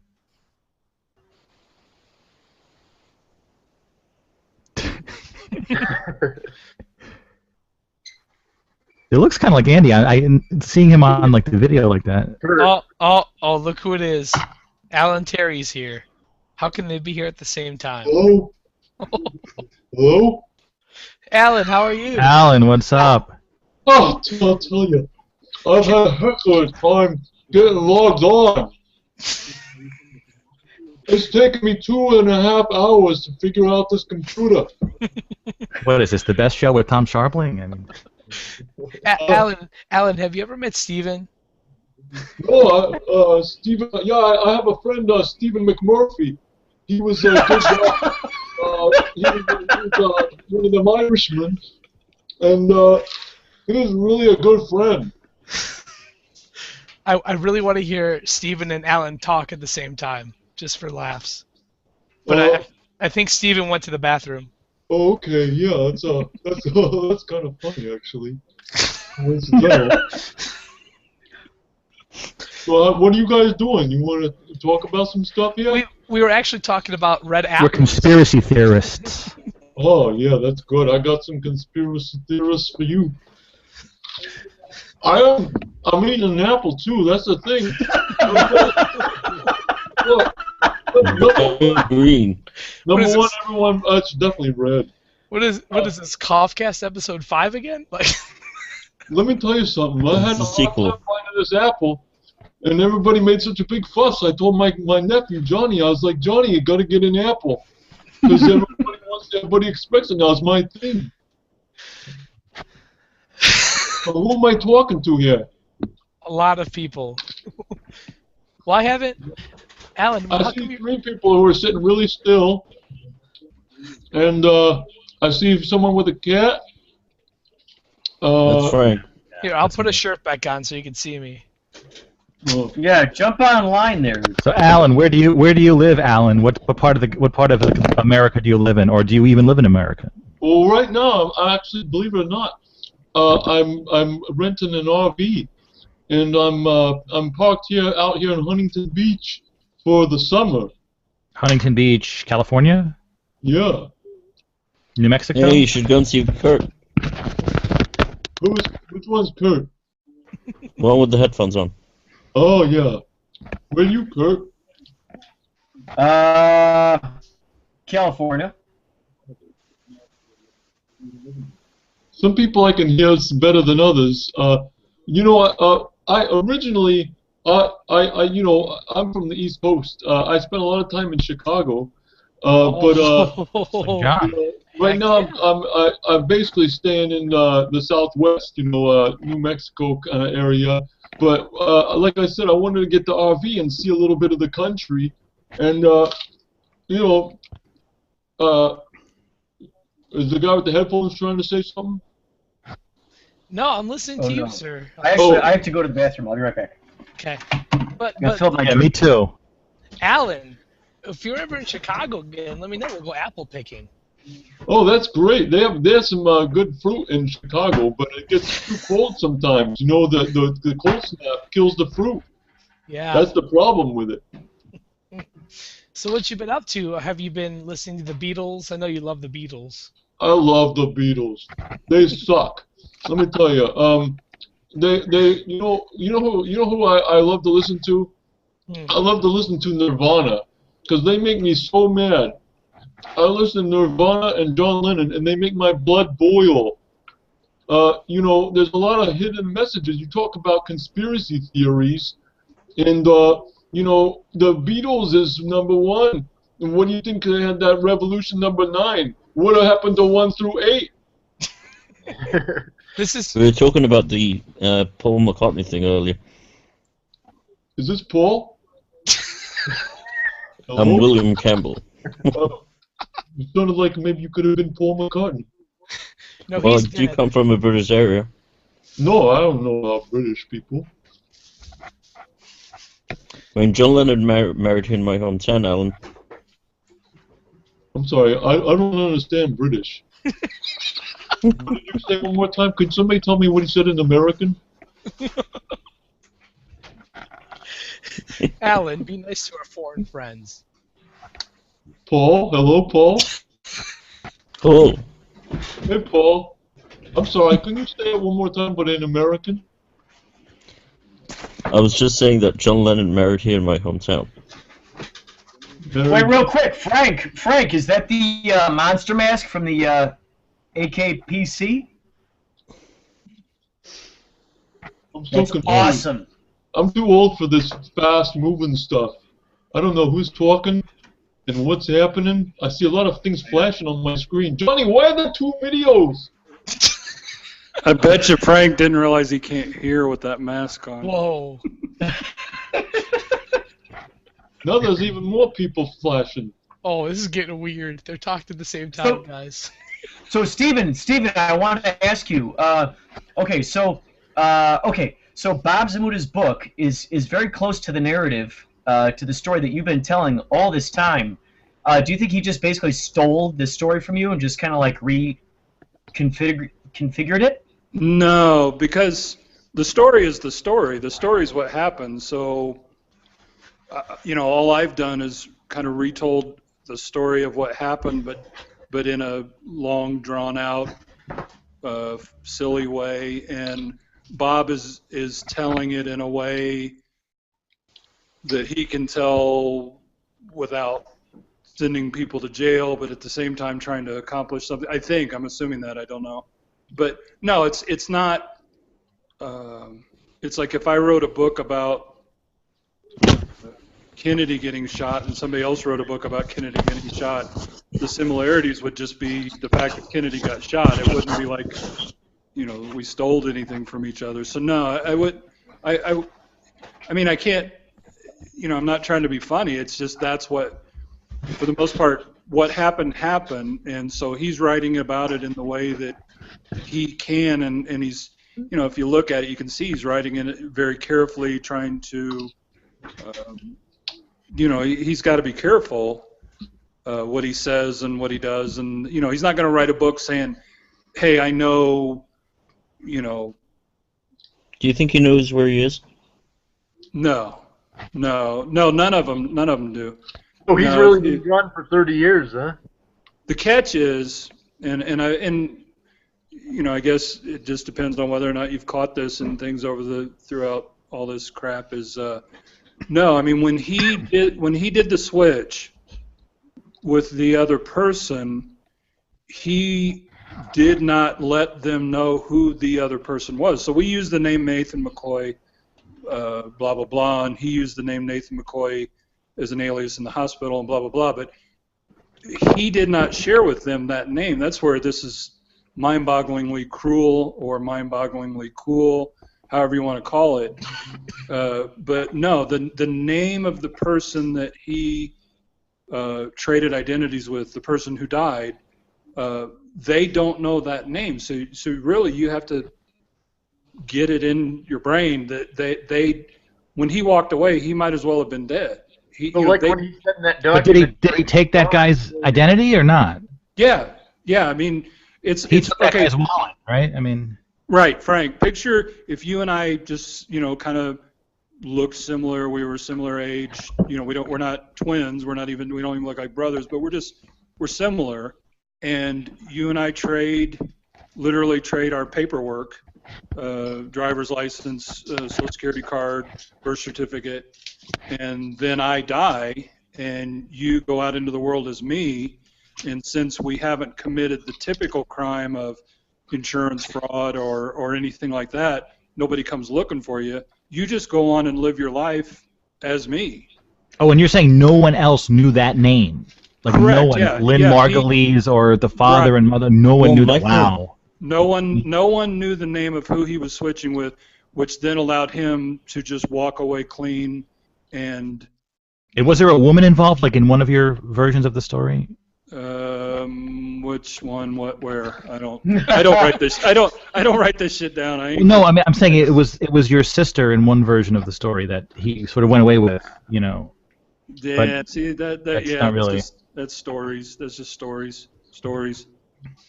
So how did you reconnect with him? How did you find him? Really? I didn't. My dad, Sam, was very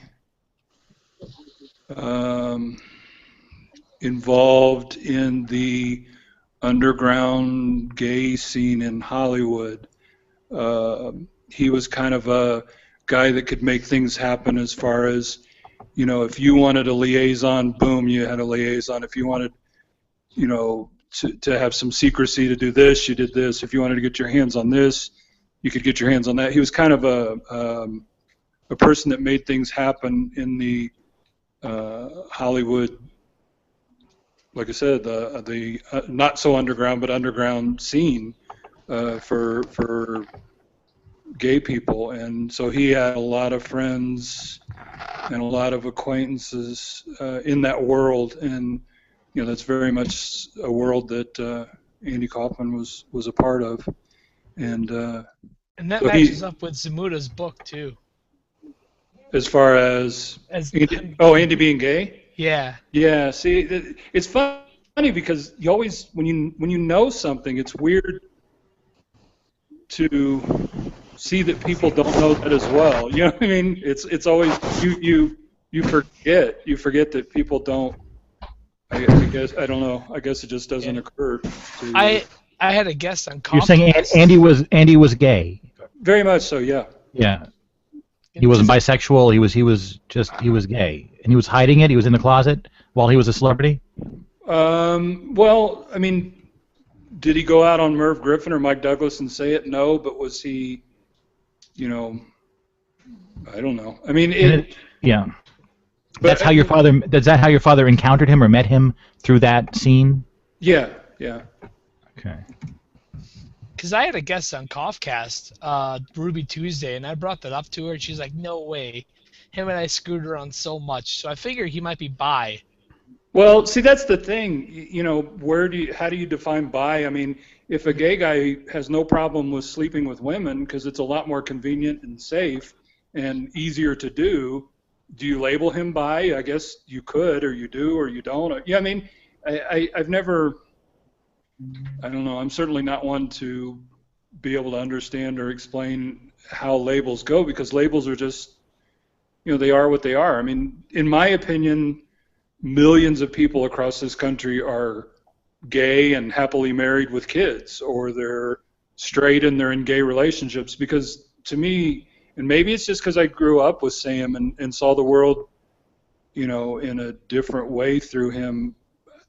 To me, it's not that cut and dry, I mean. So was your father gay, or was he just involved in the gay community? I really don't know. I mean, he was married to my mom. Yeah. See, I don't really know. I mean, you don't. So after, let me just get back. Like after Andy dies, and then you encountered him at some point, and through your father. Is it so? I'm wondering, how did you encounter Andy? Like through what means? Like through your father? Well, Dad's friend came around before Andy died and came around after Andy died. I mean, I guess that's the simplest way to put it. When you say Dad's friend, who's that? Andy.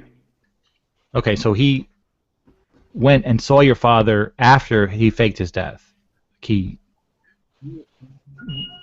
Yes, that person. Now, did he go by that? Yeah. Did he go by that name? Obviously not. Yeah. I mean, once the switch was made, he never went by that name again. So. And then, what was your involvement in that? What was your involvement in this? So this guy came over and was hanging out, and who used to be Andy Kaufman. Were you there at that point? Yeah, in the mid '80s, I was living with Dad because my mom had died in '81. And I lived with Dad up until, I don't know. I mean, I had an apartment, but I still lived at Dad's house probably up until I moved to Orlando in '91 or '92, whenever that was.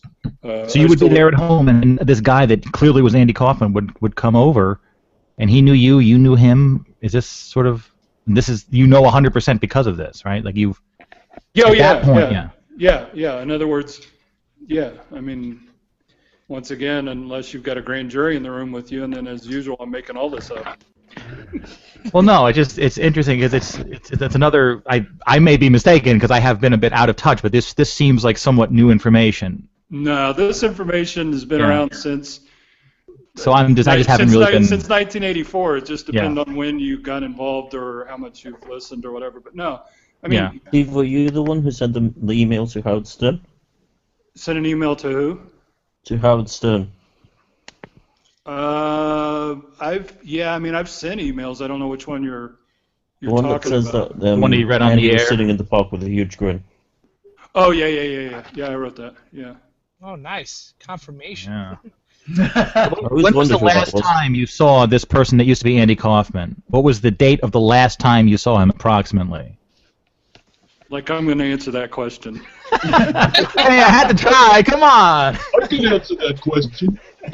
Yeah, Alan Terry can answer that question. Yeah, Now, has Diane ever met I saw him on this man? in the 80s. That was the last time I saw him. Where did you see him, Al? On the sound stage. He was there. I remember that. Yeah, he took your Lay's. He took your Lay's potato chips. No, they were Fritos, but it's Frito-Lay. Wow. Frito-Lay. And it was the last one. And I was like, hey, Andy. Oh, I'm sorry, I just spit. I was like, hey, Andy, let's share the Frito-Lays. And he was like, no, I'm hungry. And that was it. I think we just killed the rumor that Alan Terry is Stephen Maddox because they talked like right away. So, Yeah. Well, oh yeah, I mean I'll talk over him. Alan Terry's. I don't know. I never met Stephen Maddox, but it's a pleasure to talk to you. And Alan Terry might be my father. I was told that. I'm just an old man trying to be in this world as long as I can. Well, I mean, we have the same coat. I think that's as far as it goes. Yep. I got a kick out of the fact that we wear the same coat. Yeah. At least I did in 1984. That picture. I love when stuff is real, and I know for a fact nobody's going to think it's real. That to me is just the coolest stuff in the world. Oh yeah. And a perfect example is that shot with the coat. I've got that coat on, and I'm talking about the blue jean jacket with the white cotton fur. And No, I'm sorry you let that look go. That's a good look. Yeah. Well, I mailed it. Is this you, Alan? Yeah, I mailed it to a homeless guy that looked like you. Anyway, now but what the story I was going with is that there's like a still frame I took from some college video I did, that autobiography I did, and I mean that video is shot on the morning of May 17th, 1984, the day after Andy faked his death, and that is so cool to me because other than Diane, nobody's going to believe that. Why would you believe that? That's such horseshit. There's just I would not believe somebody saying that. But the reality is that still frame is taken from a video that was shot the morning of May 17th, 1984. I think Frank asked a question before. Has Diane ever met Andy before? Well, Andy, the name Andy. Okay.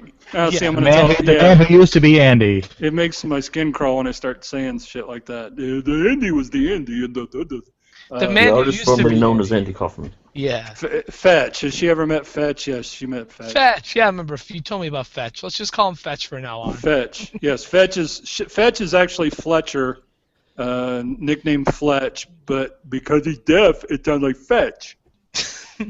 And I'm allowed to do that because I was raised by a deaf person, so I'm allowed to make fun. Yeah, no hate. Well. Yeah. Well, fetch is like you can't teach an old dog new tricks, but also teach him to fetch. So Diane met this individual? Did Diane meet Fetch? Did she meet Fetch? Yeah. A man who used to be Andy Kaufman, who faked his death and was part of the underground gay scene in L.A. and knew your father. Did she meet that guy? Frank is really intense. I know, he's got the grand jury with him. He's really yes, Frank, yes. going for it. You want an apple, Frank? Yeah.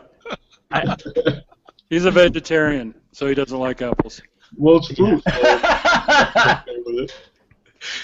Fruit is good. Well, I mean, he's married and he doesn't like fruit. You ever eat a blueberry?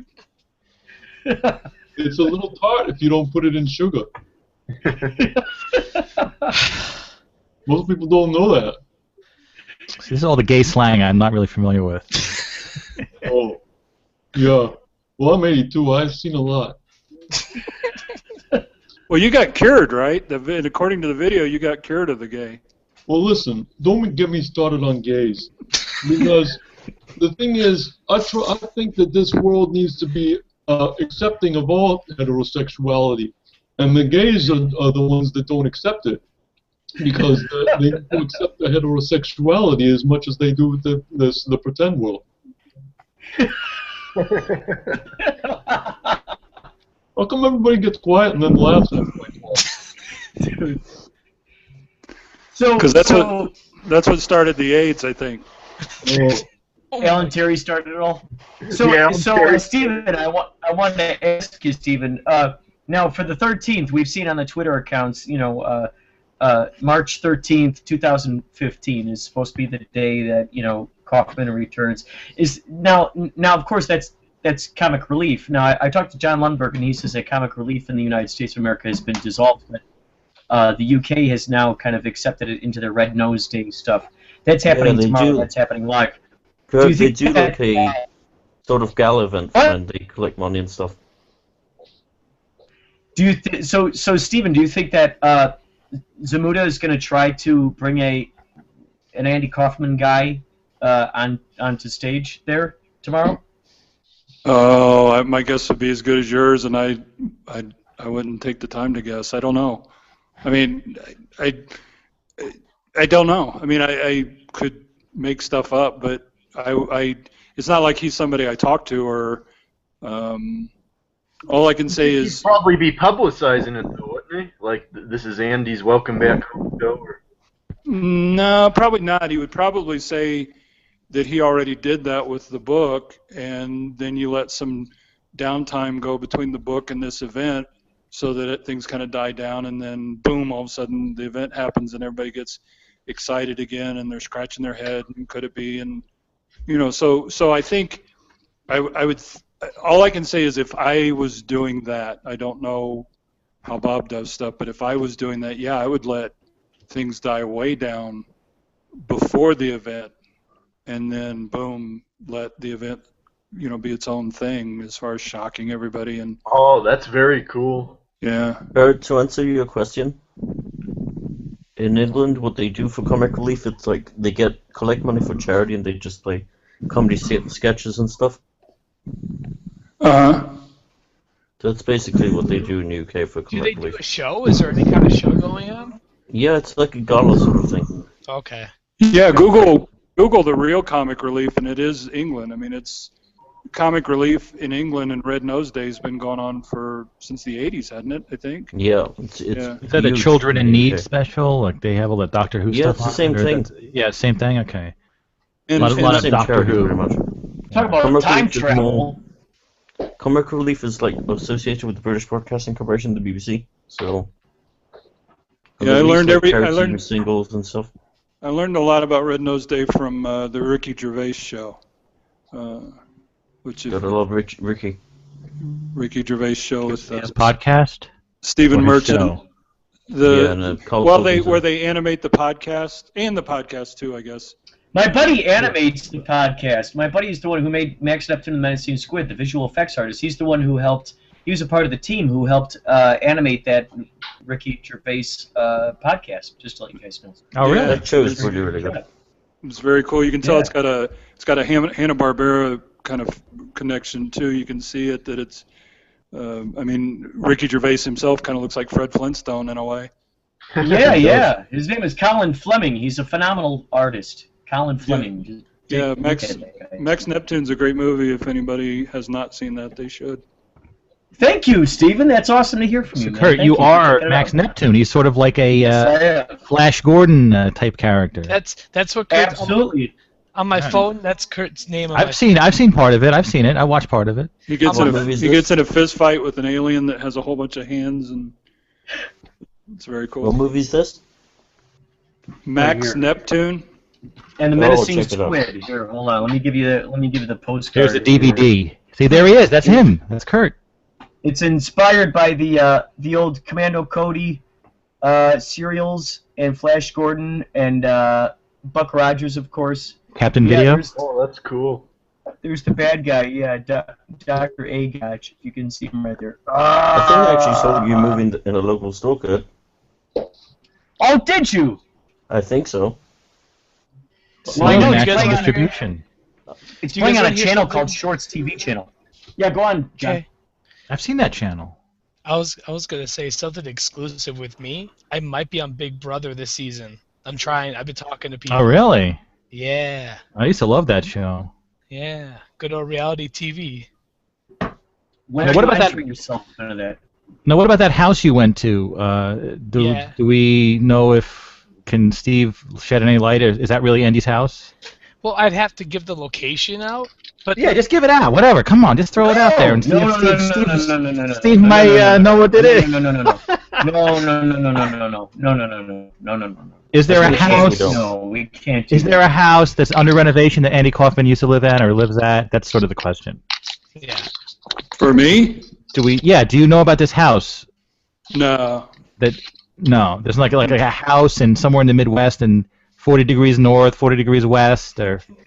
I never want to accidentally step on someone else's project. So all I can say is no. I don't know what that is about, but who knows? So wait a minute, you're saying there's a project. So you're part of this consortium of different people doing projects in this regard. No. Oh, okay. No, I mean, think about it, Frank. Basically, that's like me saying I have something to do with your podcast if they happen to mention. Well, absolutely not. Steve has never been the producer of my podcast. He's never been involved. No. Right. So it's very hard to go 40 degrees north and 40 degrees west at the same time. Because that's like 80 degrees, I think. Yeah, it's too hot. Well, it's somewhere in the Chicago area, obviously. I'm not saying. Do we know that Andy's living is he live in Chicagoland at all, or what other states are near there? Like Indiana, Wisconsin, right? It could be Wisconsin because you could drive there in like 4 or 5 hours, right, John? Or Indiana, where Steve used to live. Oh, that's true. Indianapolis. That's right. I forgot all about that. Yeah. I was born and raised in Indianapolis. Did you ever spend time in Chicago, just personally? Steve? See, he's not going to say. Hey, Steve, is your surname, is that an English name, or?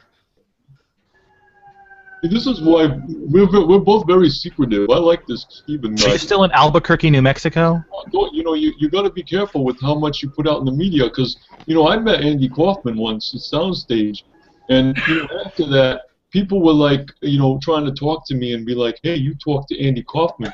So I totally get it, what you're going through, Steve.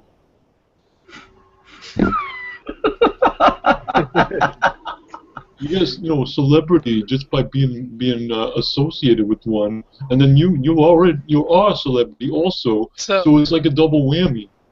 I mean, I know many, and I still. I'm giving you guys a 20-minute warning because I want to give. What's your warning? Why are you going to send the hellhounds after us? I think Steve left though, guys. Or something, or no, soda. No, he's still we gotta here. end this like 20 minutes because I gotta wake up and teach kindergartners, and they need all my energy. So yeah, and you got a lot to teach about, John. You got a lot to teach about. Kids are the vampires of the family tree. I think I'm back. Oh, there you are. He's back. Yes. Yeah, it crashed. We got 20 minutes left. Is her name English? The last thing I heard was something about Chicago right before it crashed. John, you were asking something about Chicago? Have you ever spent time in Chicago? Like, have you ever visited out of curiosity? Yeah, we used to. I mean, no, I've never spent any length of time there, but, when you're a kid, you do stuff, crazy stuff. It was always fun, like working, working until midnight and then hopping in the car and seeing how fast we could get to Chicago. I know I did that a ton of times. And it's not that far of a drive. It's very close. You hop on 65 North, and we were kids. We were stupid. We'd do like 100 miles an hour and try and break our record of how quickly we got to Chicago the time before or whatever. That's funny. So yeah, I've been to Chicago. I mean, a bunch of times, but probably never for any length of time. I don't know if I've ever even spent the night in Chicago. I don't think I have. It's obvious you haven't been shot, so you're still here, so you haven't. That's true. Well, that's where Bob Zamuda did his big prank over at Lincoln Park Zoo, where he hired he had a whole bunch of his buddies, all his actor buddies, pretend that lions were escaping from the Lincoln Park Zoo. Yeah, he's from there. Yeah, they put that in the movie as well, didn't they? Yeah. Yeah. Yeah, I think they talked about it there. Yeah, he says when he's introducing Bob to Shapiro, he says, he did this great stunt with the lion and blah blah blah blah blah. It's funny because but he's from Chicago, I believe, or at least from that area. Well, Kurt he is from Illinois. Kurt and I grew up like right down the street from each other, pretty much. Like he came from here too, so. Like Carol Stream or something. Yeah, and Carol Stream. Yes, that's awesome. You remembered that. Yes.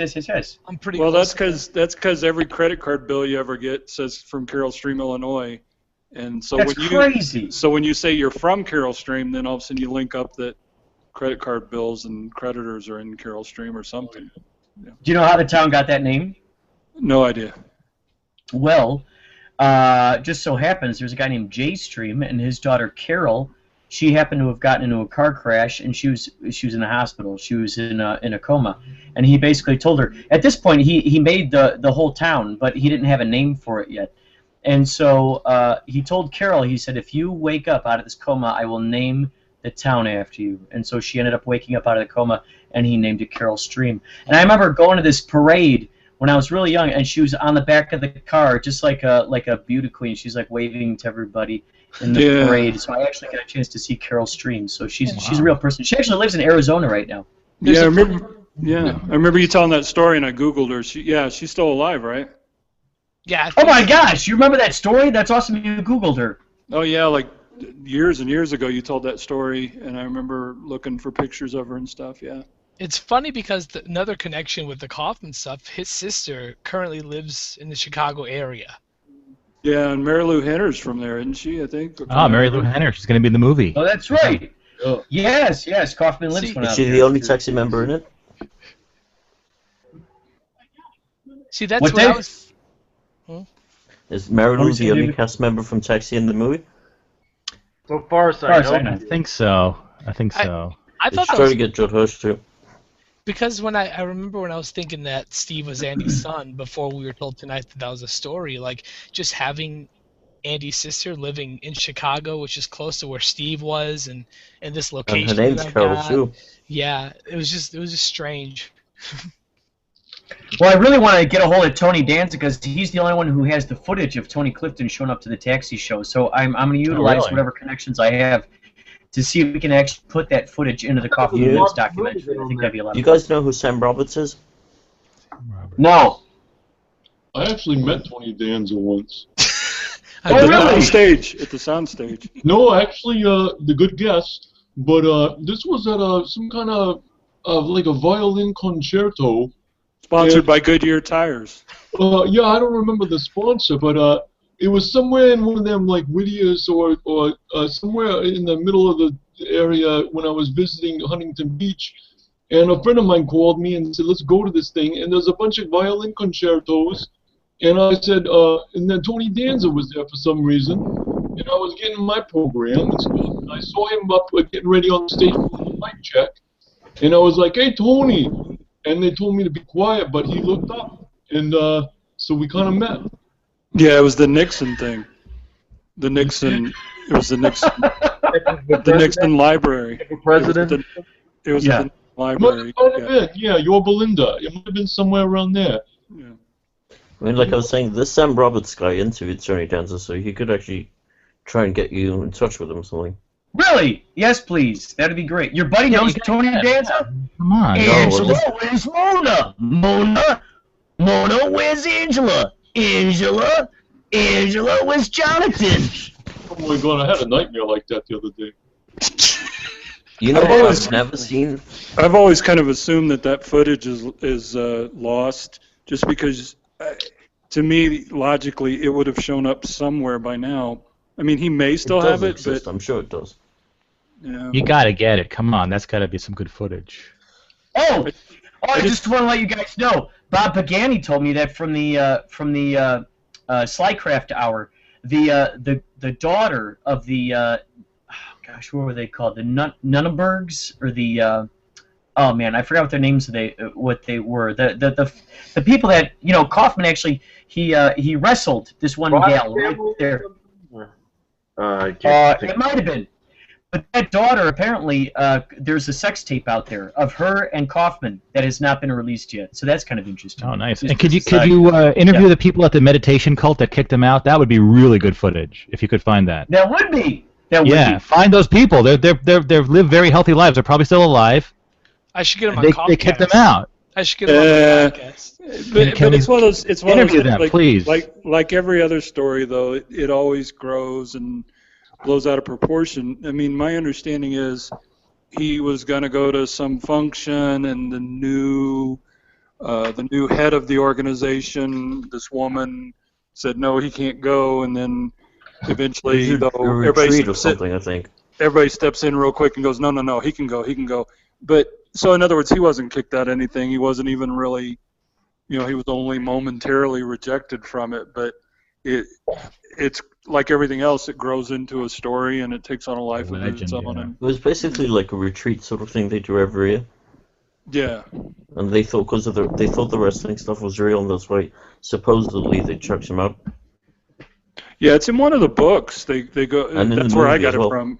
That's where I got it from. It's in one of the 99 biographies, either the family or the movie. Stephen, I want to ask you. Stephen, I want to ask you real quick about the Huey Williams story. How many clues do you think are in there about about him wanting to fake his death? Because I'll tell you about those like last 15 pages. He has the Indian who keeps going how, and he keeps switching identities over and over and over again. And then eventually Kaufman actually becomes the girl Tavoy that he was searching for in the beginning of the book, and he ends up becoming her and transitioning into her. So it's just crazy. It's like having an out-of-body experience or something. How many clues do you think are in that book, Huey Williams' story? Well, it sounds like he's given away that he's gay. What about in terms of faking his death? Oh, I don't know. That was supposed to be a bad joke. He becomes the woman something. I don't know. I mean, I read the book and it was, I don't know.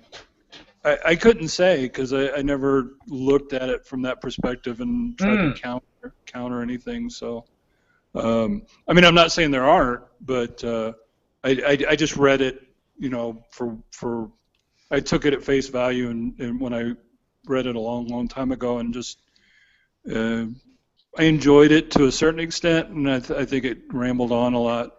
But, well, do you still have that book?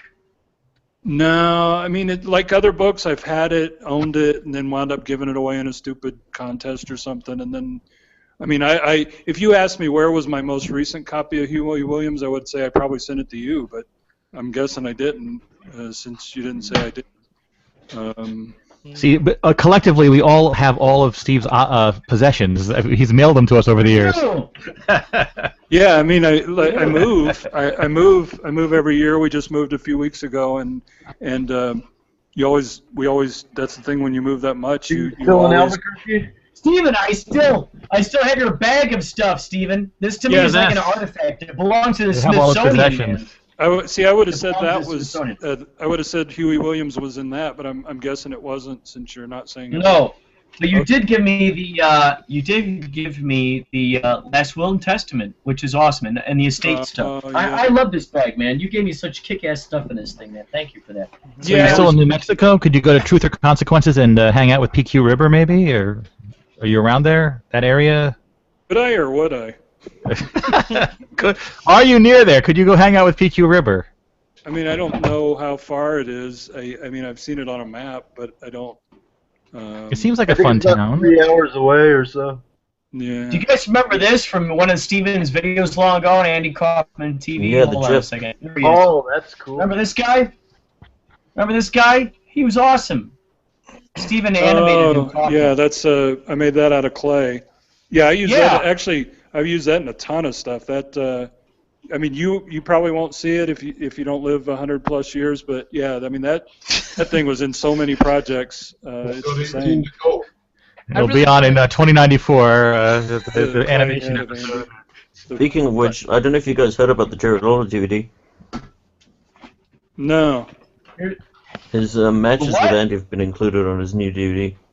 Yeah, WWE the wrestling company went and took all of the Memphis Kaufman stuff off YouTube because they're going to be doing a lot with it. So They're putting a They lot bought of the library, John. Yeah, they bought the library. They're putting it on the Lawler What? DVD. Yeah, WWE bought all the Mhm. Memphis wrestling stuff. So But wait. What I understand about the Lawler and Kaufman stuff is that stuff was in like a weird limbo state where no one actually owned the rights to that footage. In which case you were able to use it however you wanted. Kurt, apparently Jerry went through like bootleggers who actually have the stuff. no, I heard different. I heard that WWE just offered these people a lot of money and they got everything back, like everything. Are you serious? Yeah. Because Lynn puts all that footage in I'm from Hollywood. In fact, I was going to utilize some of that stuff. Well, I would Bloody watch Bobby. it because WWE owns it now, and I feel that when they go down to like South for their WrestleMania shows, I bet Andy's going to the Hall of Fame when they get to that area. Because the Wrestling Hall of Fame thing, it depends where you are, where they have the show. Like this year, there would be California. He should have gone in Madison Square Garden though. I don't know, because I feel like if they ever go down to the Memphis area down south, that's perfect, because that's where he was based off. The Hall of Fame will always put guys in where they were big, like, or where they're from, you know. So, John, I feel like I'm looking at a shot from Forensic Files. Oh, I'm in my laundry room. Yeah, but there's like a murder bow back there and a target bag and. Yeah, you got like what is that? A crossbow or something? Well, nothing to see here.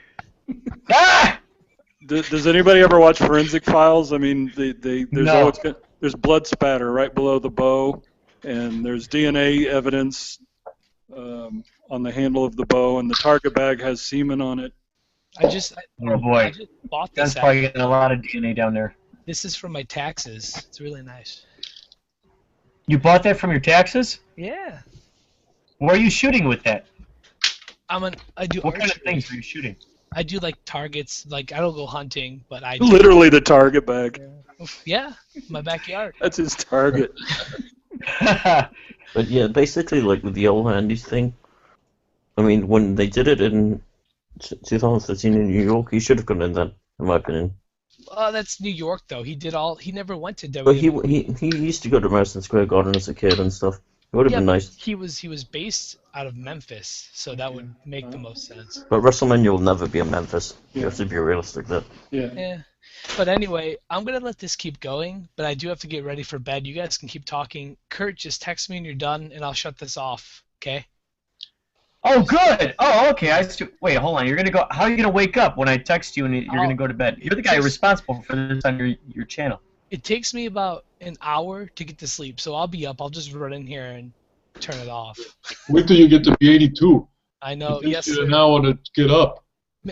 No, go to sleep on camera. That'll be cool. Yeah. Yeah. He was sleeping earlier. We'll call the authorities and say we think you died, and maybe committed suicide with a crossbow. We don't know.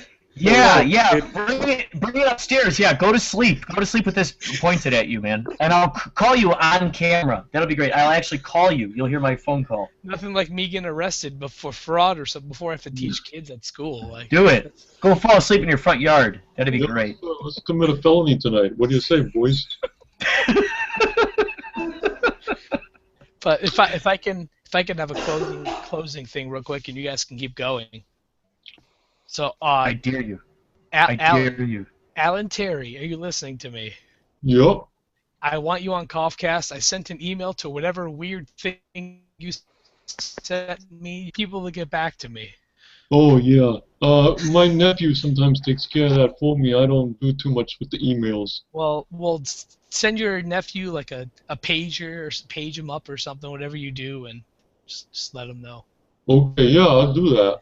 And Steven, it was good hearing from you again, my friend. Hopefully everything's going well, and it was fun talking with you. Yeah, not to be gloomy, but we had to put Skittles down the other day. Oh, dude, I'm so sorry to hear that. Very sad. Oh, God. Oh, God. He just turned 13 in early February, and he went downhill fast. So, yeah, we had to put him to sleep 2 days ago. It was rough, but it was what it was. Well, at least it's so crazy. We've lived with your life. I mean, for a very long time here, so we know who Skittles and Smuckers is. Yeah. God, man, this is I'm so sorry to hear this, man. I'm so sorry to hear this. Yeah, it was rough, but it's. I mean, we got to enjoy the 13 years with him, so that was cool. Well, anyway, I wish you the best, and I don't know when we're going to talk to you next, but hopefully soon, my friend. Thank you, Steven. And everyone else, thanks for coming on. Keep it going. Kurt, just text me when you're done, and I'll run in here, and my boxers just don't look. Just videotape. Just put yourself while you're sleeping, man. That's the best way to do it. This is for the future. Our future selves are looking back on this as a memory in our minds. This is a very important video. This video has so many clues in it. People are going to be scrutinizing this video. That's the thing. This is like this may be the best video ever about this topic. It's like there's so much information. It's not even funny. It's so impossible to see this for what it is, as far as like people in the future looking back at this. It's you can't. I don't know. It's like right now listening to people talk about Alan Terry. There's so many things that I'm looking at these faces, and there's some particular faces on screen, and we're talking about Alan Terry, and it's like it's so magical to know things that other people don't know. And as cruel as that sounds, we all enjoy it. We all enjoy when we know a secret and somebody else doesn't, or we know the trick behind the magic trick or whatever. And that's what I don't know. How did I even start this? Oh yeah, Frank. Well, Steven, I just feel like it's so much more fun to be a part of the magic trick and to contribute to the magic trick than it is to expose it. It's so much more exciting to say, yeah, the elephant disappeared, rather than say, oh well, I know, that there was mirrors involved. No, I want to know all the secrets. I want to know the truth. Yeah, but that just makes you. What's a polite way of saying that? Makes you a target for the magician or the con man or the whatever. I mean, the more it's a weird irony that it's like the more you want the girl, probably the less likely you ever are to get her. And I don't know where I'm going with that. Other than true. There's not very many female magicians, though, if you think about it. Anyways, guys. Say that again. Al, say that again. Oh, I said there's not very many female magicians, if you think about it. That's very true. That's very true. Usually the females are the ones who are helping distract the magic tricks, right? Oh, I thought he said email magicians, and I was having a hard time wrapping my head around what an email magician was. Well, I would say, Steven, you are basically an email magician or a Twitter magician. Everybody that does the email is a magician in my book. Yeah, it's confusing. Anyways, guys, I'm gonna head off to bed. Okay, make sure you record yourself so we get you and John both on camera sleeping. Nah, I can't. Why not? Got my iPad. What's holding you back? What's holding you back from the future? All right, John, we love you. Yes, you are sleeping. This is important. I will call you on the phone when it's time for us to go, and then we'll hear it ring. He's actually sleeping. Wow. It's a lot more disturbing than I thought it was going to be. Anyways, good night, guys. See ya. See ya, dude. Good night. Good night. Nice talking to you, Steven. Take care, guys. See ya. Thanks. DJ Gibraltar. Yes. Yeah, 5 a.m. now. 5 a.m. Wow. I gotta get some sleep, unfortunately. I dare you. I dare you. I dare you to try. You're gonna dream about this all night. I probably will. You will. And I wasn't even gonna come on. I'm glad you're here. But hey, it's been worth it, guys. See ya. I'm happy to hear it. Yep. See you later, guys. Good night. Good night. Good night. All right, I got to get going too. So it was great, Steve. Everyone, it was magical. There he is falling asleep. All right. Okay, Frank, Bye-bye. put yourself on camera. John's doing it. Put yourself on camera. I dare you. Yeah, you little girl. Steven will call you and wake you up. All right. Bye. Yeah. Goodbye for now. We'll see you in the future. See ya. This is great. Oh, this is phenomenal. Steven, this is so kick-ass that you showed up tonight. This is so kick-ass, man. You've inspired us, each and every single one of us, so much. I know how much you've inspired me. You've been one of my greatest teachers. And, it's always tricky to be from that one... it's always tricky to hear things like this from the perspective that you're living in. But, like, we have the luxury of being from the outside. of where you're living. You know, we have the opportunity to live outside of your perspective and to be able to see like the evolution that's been taking place over the X amount of years that you've been out here giving us this game, and I will forever appreciate this. So thank you, man. No problem. This is hugely important to me. Like, this is honestly hugely important to me. I've talked about you to classes that I've taught when I've substitute taught, and I've talked to people on the bus and the train about you and all these shenanigans. So thank you. Like, honestly, thank you very much. I don't know if you like really understand what you've done for us, but we all really appreciate this. Yeah, I mean, and thanks. I mean, I get it, but just to me, that's like I throw out apple seeds out my window, and you like apples, and I know Alan Terry likes apples, and yeah. I mean, it's like I've never felt like I can take credit for any of it, but I'm grounded enough to understand what you're saying, but I always see it from whatever happens to you is coming from inside of you, and you know, I'm sure there's an infinite number of people that are important as far as affecting you and, you know, affecting your life. So I don't know. I just feel like I'm one of them. So I don't know. Well, the apple seeds that you're throwing out there have grown like a forest of apple trees. Let's think about that. Like, and that's why I always use that analogy, because you throw out the apple seeds, and then the apple trees grow, and then from those apples come more apple seeds, and it's a never-ending thing. But but at the same time, you can't take credit for it. It just, you know, it has a life of its own, and it started, you know, really, it goes back to Andy's original plan, which is to be immortal, and that's what all, you know, these are just pieces of that, and I don't know. I realize I'm in it. At the same time, I don't. You know, well, every time I read about you, everything you have to say is so interesting. Like on Twitter and stuff. Like when you don't post or anything, I don't go there hardly at all because it's boring. I have a short story or something to put on there, but other than that, it's so fun to see what you have to say next. Because we're still in the dark, but I think that's part of the fun. Yeah. You taught me a lot about mystery. Did you hear the Kaufcast with Alan Abel?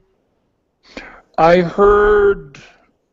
Actually, I fell asleep during the first one. No offense. I was trying to listen to it while I was in bed. I fell asleep during the first one, so I got to go back and listen to it.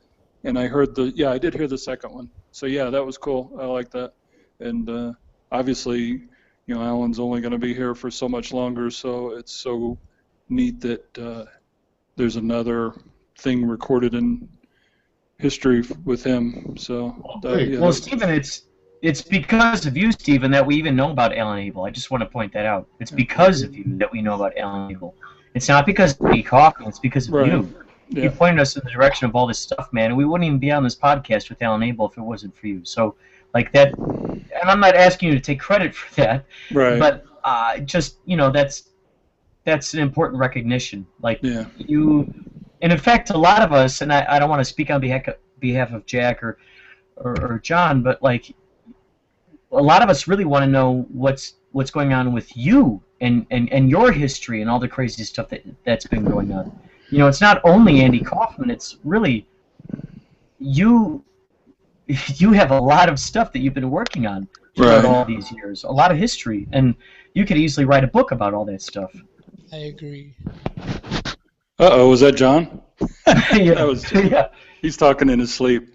Yeah, I mean, everybody does. Everybody has a story that, you know, would make a good book.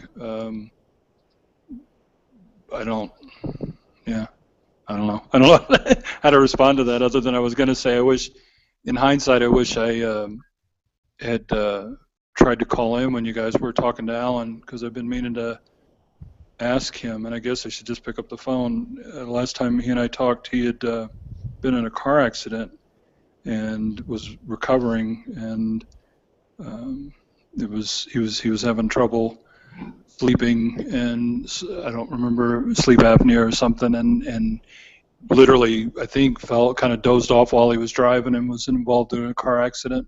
Ouch. Hurt his arm and things, and I meant to ask, or I would have liked to have called in just to obviously, it would have been funny to call in, and instead of talking about Andy, I ask him how he's doing, so that would have been shtick. But simultaneously, I'm assuming all is well and he's doing okay. But I keep meaning to ask or get a hold of him or sometime and talk to him. He's one of those people we just, we'll talk for a few hours on the phone, and then 5 years will go by, and then whatever. Well, there's always an opportunity for another Cough-cast for you to be able to talk to him about this stuff. Yeah. I know he has stories. Now you have tons of stories that you've never even actually told anybody about. You have tons of stories that nobody's ever read. Usually it's rested in the whole Andy Kaufman, faking his death and stuff. So. Yeah. Have you been health-wise? Say what? Yeah. How's your health been? Fair. I mean, I don't know. I'm old, and there's nothing major to report, but just old. Yeah, my adrenals have been kicking the hell out of me. Yeah. Yes, I've seen you mention that on Twitter, like you're trying different kind of remedies and things. Oh my God, yeah. I think it's a lifetime of, just drinking and partying and doing dumb things and taking pills when I was younger. I think it's like worn my adrenals out. Now, have you, do you go to a doctor about it, or have you? I went to a specialist, and he flashed something in my eyes. This was last year, and he could see my pupils, and he could tell something about. There's a test you can do at home, and if you see your pupils dilate a certain way, you have adrenal fatigue. Mm-hmm. And I went to a specialist. Have you heard of the Albuquerque Health and Wellness Center? It's the Red River Health and Wellness Center. Yeah, I've heard of that. And yeah, so they took my saliva test. I had to spit in about 5 of these different things, but yeah, we'll see how my cortisol is and stuff, and what I've been deficient in, and whatever. So, does it sound like there's a cure for it, or is it just one of those things that you have to just figure out a good way to maintain? And yeah, I think they say you have to just don't get stressed out and eat healthy, but I eat healthy all the time anyway. I don't even eat sugar. I can't even drink decaf because I'll get all wired like I'm on speed or something. Mm-hmm. It's really weird, so I don't know what the hell how to get better, but I think a warmer climate might help me. Or when it gets warmer because it's cold up here, because I don't even leave the house anymore. It's kind of rough. So yeah, maybe you should try moving over to Arizona or something. Yeah, somewhere where the heat, because the vitamin D. And here's the weird thing: when I try to take vitamin supplements, like I've tried B and C, it revs me up, and I get feeling all wired and weird. I don't know what the hell it is.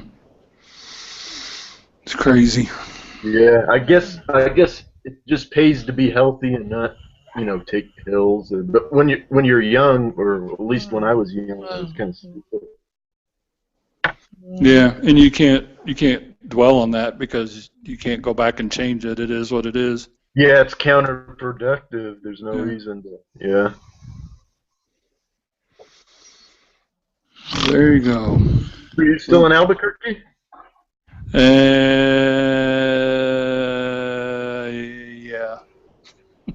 Yeah. Yep.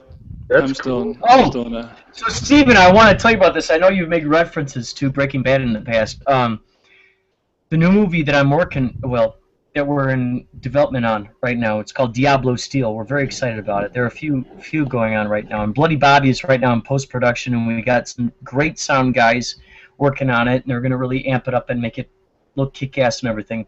But this Diablo Steel movie, we have the Breaking Bad guy. His name is Rob Wilson King. He did all the production design on Breaking Bad. He's going to be our guy to help us out with another movie, which the title may change, but it's a home invasion thriller. He's helping us out on that, and also he might help us out on Diablo Steel. So I just had to Whoa, I didn't know that. That's one of my favorite shows out here. He's the He's the guy. What's the name of the restaurant? It's called Pollo something something. Los Pollos. Yeah, those are Twisters out here. I'm sure Steve's seen them. Yeah. Oh, yeah. I go to Twister. I love their breakfast burrito and their cheeseburger. Yeah. Yeah. They it's kind of like the car wash, the octopus car wash. They for the show they changed the name of it, but yeah, and the restaurant is Twisters. Yeah. Have you seen it yet? The show? Locos. Breaking Bad. Yeah.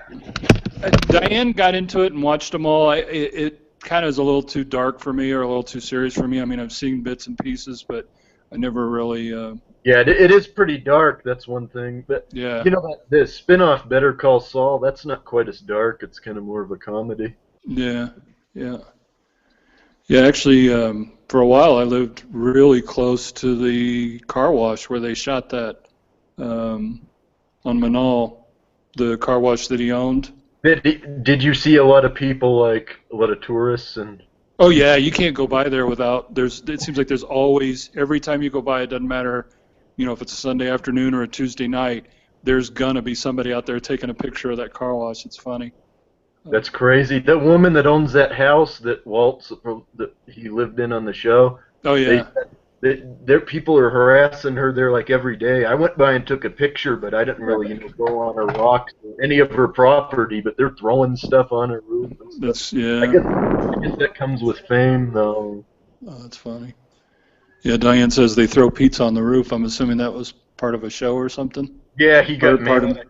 I think his wife wouldn't take him back or something, or he lied to her, and he just got mad and he threw it on the roof. It was pretty funny. Yeah, the lady that owned the mansion where they shot Beverly Hillbillies, when once that address got leaked out, she wound up having to move the gate, block off the where the gate was to the entrance of the mansion, and move it because so many people would just come walking into the, you know, it's weird how people get about stuff like that. Boy, that's crazy. When do you think that show do you think that they just filmed the exterior, or do you think they filmed the interior of it too, or do you think it was a stage, or what? As far as Beverly Hillbillies? Yeah. It was always exterior, and it was only they never did any interiors. The interiors for the show were all sound stages.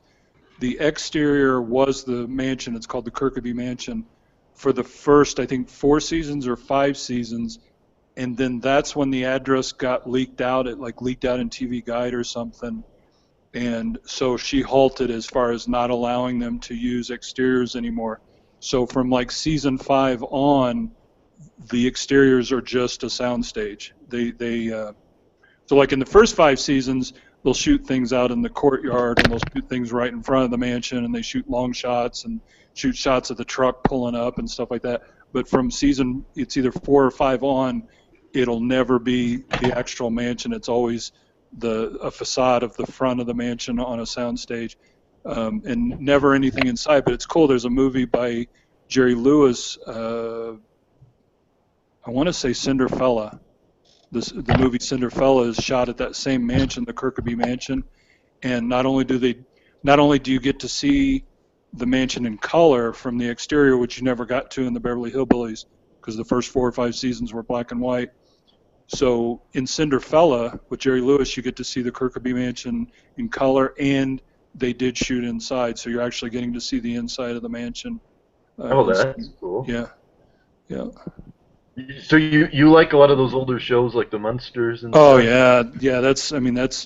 I'm a big fan of Hulu and Netflix. That's a matter of fact, I don't even have cable anymore. I haven't had cable in 4 or 5 years, just because that's what I love.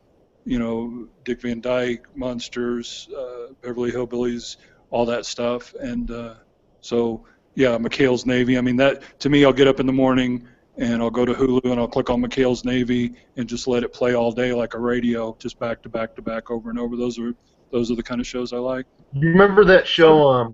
What was it? That probably wasn't as old. The one with not MASH, the other military one. What was it? Hogan's Heroes. Oh yeah. Yeah. Sorry. I wasn't as well. I was going to say I wasn't as big a fan of that because it's a little more. It's not serious, but I mean, it's a little more, I guess, a serious subject than something like the Munsters. But yeah, I like it, and it's funny you bring that up because it was on. I watched a little bit of it today on one of those antenna channels, BTV or. There's some channel that shows it, and I actually reading up on. I was reading up on it. That guy in there, and he died because he was like with some guy, and they still don't know what happened to him, and they made a whole movie out of him where Greg Kinnear played him, and I was thinking, yeah, I've seen that movie and seen a few documentaries. Bob Crane, yeah, he was murdered, and it was I remember when it happened. It was weird. It was, because it was one of those things where he gets murdered, and not only is it an unsolved mystery, but then all this weird stuff comes out about his life, and he was, into shooting porn movies and having affairs, and just all this dark, seedy side of his life. Gangsters' wives and stuff. Yeah, yeah. That's great. It seems like it was one of those deals where they pretty much know who did it, and it seems like the documentaries. I don't know how that was. It was one of those things. It's like we know who did it, but they were never able to really prove it or to bring him to actually charge him, or I don't know. I mean, it seems like they even had his blood. That guy that was his friend was in the car or something. Yeah. But they couldn't tie it together because they didn't have. I don't even remember. They were and I think it seems like the guy wound up dying a few years back. So it's one of those things. It's not like we'll ever even get a confession or whatever, but I think they pretty much knew it was him or Were you shocked about Bill Cosby? Did you hear that stuff? Not really. I mean, it's weird, and so many people coming out and stuff, but at the same time, I don't know, there was something always kind of spooky about him, and I saw him live. I saw him live in Indianapolis, like back in 2004, 2005, and he was, I don't know, it was kind of creepy, his interaction with a local radio host, this female radio host and stuff, so I wasn't shocked, I wasn't surprised, because he always seemed to me to be one of those people that had a dark side, and and he always blames black people for everything and stuff, and it kind of seems like he's bullying people, and he's just kind of a hypocrite too. And when people do that, it seems like they have more stuff to hide. Yeah, and like when he'd be getting all these wholesome awards and stuff, it'd be like, have we all forgotten he used to be a coke addict and may still wear it, may still be, and not that coke addicts are bad people or whatever, but I mean he definitely had a past and had a a darker side to him. So I don't know. Howard Stern was saying that he like, what was it? Oh man, I'm trying to remember. Oh yeah, he said he'd never listen to Howard Stern's show because it's too dirty.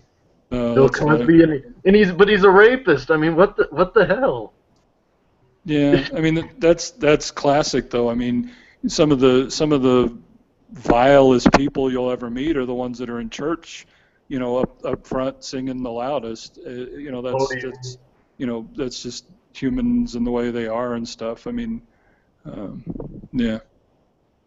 It's crazy. So Stephen, I want to ask you something, and I thought was just kind of strange, was that,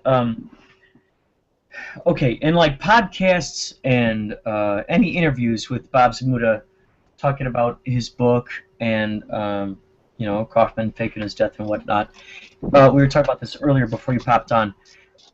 What's interesting is that there's this one, I think it was on Fox or something, where the guy, and it was just a brief thing where the guy goes, "Oh yeah, what do you know about the stuff with the sun out in Albuquerque?" And immediately Zmuda goes, "Oh no, I don't pay attention to that. No, I don't pay attention to that." Mm-hmm. And what's weird to me is that like, if a guy, okay, first of all, you have this guy who's standing so strongly, with such conviction, saying, I helped my buddy fake his death. However, I'm not saying that I helped him do it. We talked a lot about it. Wouldn't that guy, if he had, like for instance, I'm thinking, if I helped my buddy fake his death, and I had any sort of inclination, any sort of lead that he might be out there in the world, I would follow up on that lead. Why do you suppose that Zmuda would not follow up on any of the leads if he honestly thought that he faked his death? Like, why wouldn't he follow up on any of that stuff? Well, to me, you answered your own question. He would, I would think. I think to me, it makes more sense to say he just lied in that moment, or he avoided the subject in that moment. You know what I mean? So in other words, I'm not saying he does follow it or doesn't follow it, but it's more likely that in that moment, and it was Alan Combs. He was in an interview with Alan Combs when he said that. So it's kind of like when you guys called in on that one, and he's like, "Oh, I don't want to take the call." It's my opinion. Was that Kurt that called him? Sorry for interrupting. I called, and then Fugly tried to call. Yeah, you guys were on hold, and he didn't want to take the call. No. I can only theorize that, kind of like I was getting at earlier. In my opinion, the book is very carefully written and very carefully worded to avoid trouble and to avoid, being accusatory, and it's definitely carefully worded and crafted in that way, and I think every one of those interviews he went into, similar to the book, he had a very specific list of bullet points that he would talk about, and he didn't want to stray from that. You can kind of imagine a lawyer sitting on his shoulders saying, "No, Bob, don't stray from this. Don't stray from this." We crafted this book very carefully and very judiciously to, stay within this careful zone where you're not making clear accusations on particular things, and you're throwing out kind of sort of silly scenarios about people in the morgue switching and this and that. And to me, that was all done very carefully and very intentionally. Same thing with the stuff Lynn is saying. And that to me goes on into the interviews, as far as he gave these hosts, like most interviews, his PR person gave these hosts a list of bullet points, and these are the things we're going to talk about, and we're not going to stray from this. And to me, he always felt guarded. It always seemed guarded that he was staying within that. And I think calls from you or calls from Fugly would take it in a different direction that maybe he didn't want to go. So he does know who we are, then, I guess. Oh, I mean, I can't put words in his mouth, but and that's one of those things. Somebody makes the comment 10 years ago, 15 years ago, that he doesn't own a computer or whatever, and then boom, that becomes legend. That is reality, and that's not necessarily reality just because somebody said it. So does he know who you are? Does he not know who you are? I mean, I wouldn't even begin to know, but is he going to talk to you on a live radio show? Probably not. And I guess he proved that in a way by not taking calls, and by the. Well, what's interesting, Stephen, is that did you see? Okay, so the Huffington Post live thing. Did you see our little videos that we left up there? I mean, Jack's got through, but did you see I saw Jack pop up live on that. Go ahead. Did you see because they had sort of like a. I put mine up there, and I asked him. My question was about you and Andy Kaufman Lives, and I said, your story is very similar to the stuff I've been reading about on AndyKaufmanLives.com. What if you, and the stuff that Stephen Maddox has been talking about? What are your comments about that? And he did not answer that question on Huffington Post Live. The other thing I want to say was that, two things that are very intriguing is that you've always talked about how Andy Kaufman is very much like Houdini. That's one big thing. The other thing is that I noticed on AndyKaufmanLives.com was the idea of, I know Andy Kaufman is alive, or no, I know Andy Kaufman faked his death, but I cannot definitely say that he's alive. He could have gotten hit by a bus. Now, what's interesting is that recently in these interviews, two things that Zamuda always talks about is that, number one, I worked with Andy Kaufman. He was very much like Houdini. The second thing he always talks about is, I'm not saying that he's alive. He could have gotten hit by a bus. Why do you suppose he uses those specific examples that you have, or at least that I've seen on AndyKaufmanLives.com, like since 2003 when I first got interested in it? Why do you suppose he uses those two examples? Is he following Like, is he taking little bits and pieces from what you've been talking about throughout the years? If I had to guess, I mean, Houdini to me is pretty straightforward as far as, the reason I talk about Houdini may very well be the same reason he talks about Houdini. Houdini was very much into, well, I mean, he could use David Copperfield or any other magician out there in the world. But, like, from day one, you've always used Houdini. Houdini was the postcards that were left. Maybe that's what was the seed that was planted in his brain. Yeah, I don't know. I mean, Dinner or Life show. Yeah, which obviously I did that as far as left the postcards there. I guess what I'm saying is I don't know. I haven't really thought about it, but the Houdini connection is to me pretty straightforward. For whatever motivated me to connect up the Houdini, Houdini, they have the seances, and if he ever comes back, it's going to be on this day, and blah blah blah, and Houdini being immortal, and Houdini being a great illusionist, which Andy faking his death is an illusion. It's not a hoax or a prank or a joke. It's very much an illusion, and has bigger long-term things of immortality and all that crap. But to me, the Houdini connection is pretty clear. An illusionist, the greatest illusionist, the world's greatest escape artist, the straight jackets, I don't know, they fit together to me. So I can only assume, well, when Bob's babbling, he's going to make that connection too. So I don't know, I wouldn't really overthink that. And then as far as the hit by a bus, who knows, because that's the truth. The truth is, okay, if you haven't seen Andy in a certain amount of time post-death, then he may be dead or he may be alive.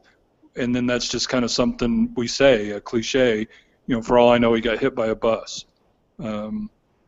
That's, why I would have said it, for all I know, he got hit by a bus. And the statement is, I'm not going to say if I know he's dead or alive or whatever. So, and it's always about trying to remind people, and it's I don't know how you would say it. It's a moot point. The whole reason people follow this is because they want him to be alive. I'm very, very aware of that.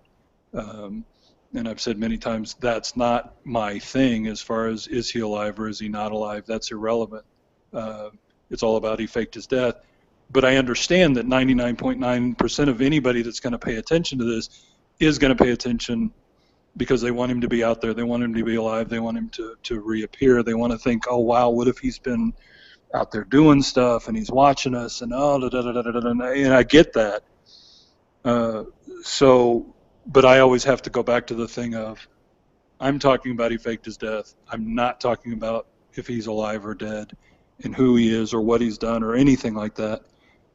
And you just kind of cap that by making a statement, for all I know, he got hit by a bus, for all whatever. And so, is Bob giving a tip of the hat to anything I've ever done? I don't know. Is it just pure coincidence? To me, that's more likely that it's just coincidence, that he says, for all I know, he got hit by a bus. Boy, it's just so weird that he uses those exact words, though. Something we've known, like, since the beginning. Since the inception of this, it's just kind of suspect, and especially if he,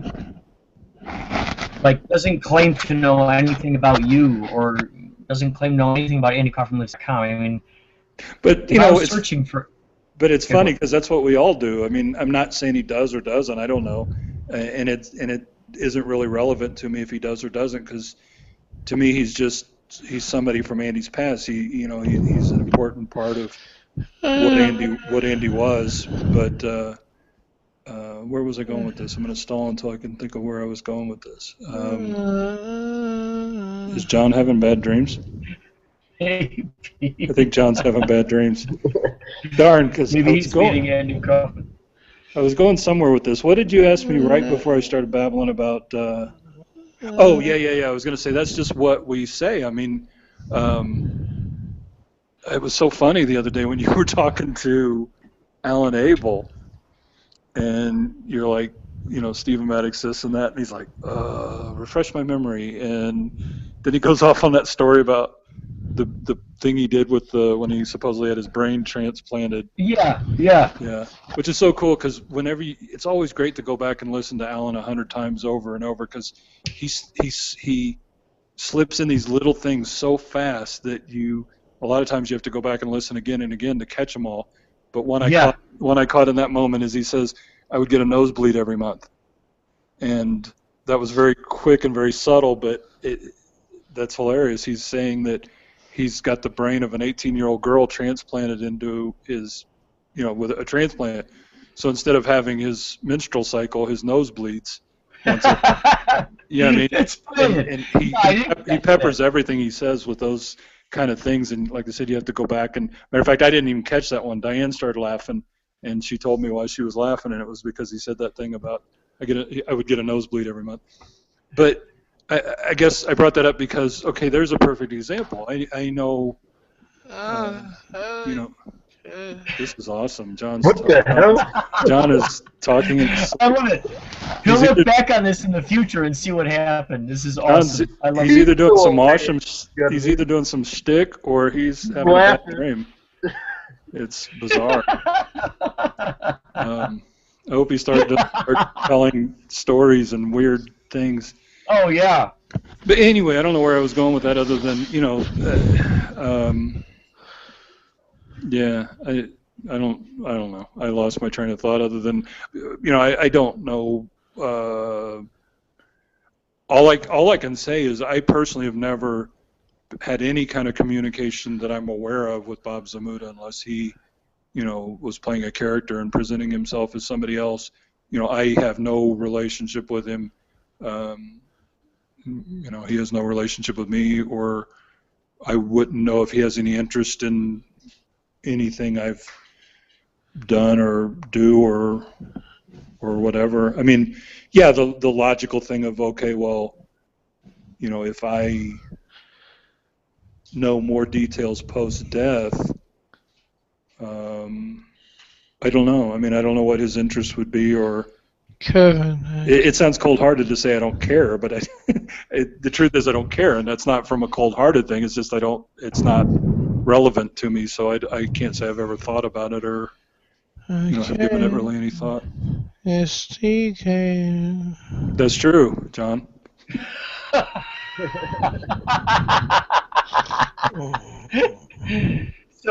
So Stephen, I always wanted to ask you, who are the people in that photo with Andy and Lynn and what looks like Stanley and Sam? Who are those people in that photo?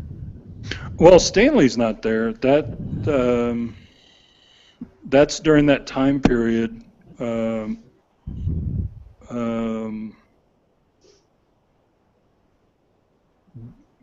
Where everybody believes he was in the Philippines. Whether he was or not, I don't know for sure what I would say about that. But yeah, I don't. Well, who are those people that you can tell that are in that photo? I can't. I guess I can't say. I don't. For the most part, I don't know, and the ones I do know, I can't say really officially. Wasn't one of them that guy that Lynn played the character of? Or at least something Marks. Leo Marks. Yeah. Yeah. And I think that's fascinating too, because that she's playing that character named Leo Marks, and I was watching an Andy performance, I don't know if it was Midnight Special or something, and there was a woman in the audience. I think it looked like her, and she was holding up like a Leo Marks or whatever, Karl Marx, whatever the guy's name was, the comedian, a pillow when he was on stage, and I thought, wow, that's interesting. Oh wow, no, I've never noticed that.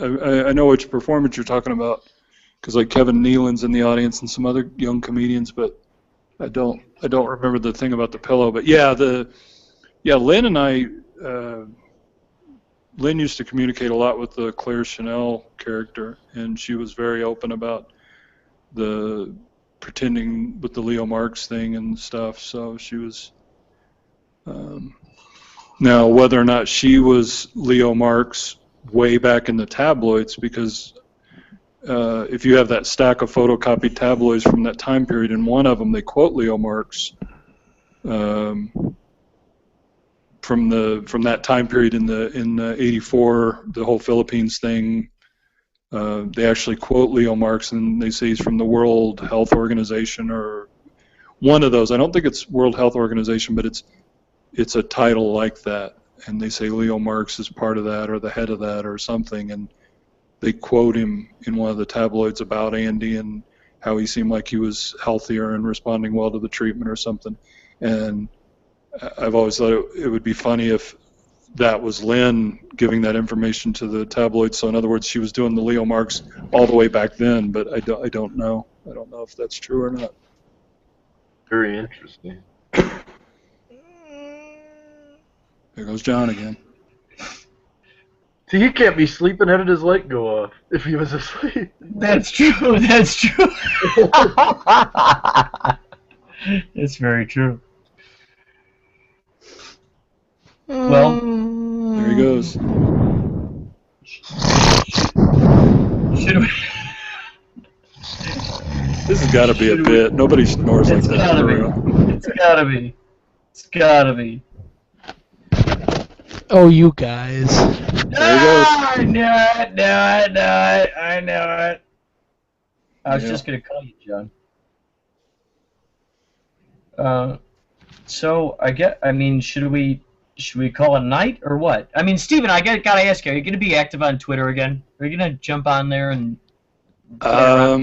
See, I have no idea. I wish I could give you an answer, but I don't know because that's just a day-to-day thing. I did the silly little thing about giving out family members' names and stuff, and then all of a sudden, like I got cold feet and got scared and was upset and vanished, and that was just, I don't know if you'd call it a bit or that was just the direction that it took at that time. So I don't know. I mean, I wish I had a better answer, but it's just. I mean, you probably noticed I've backed way off. I mean, the whole idea was I was going to back totally off back when I put the video up on Andy Kaufman Lives. I mean, matter of fact, I never intended on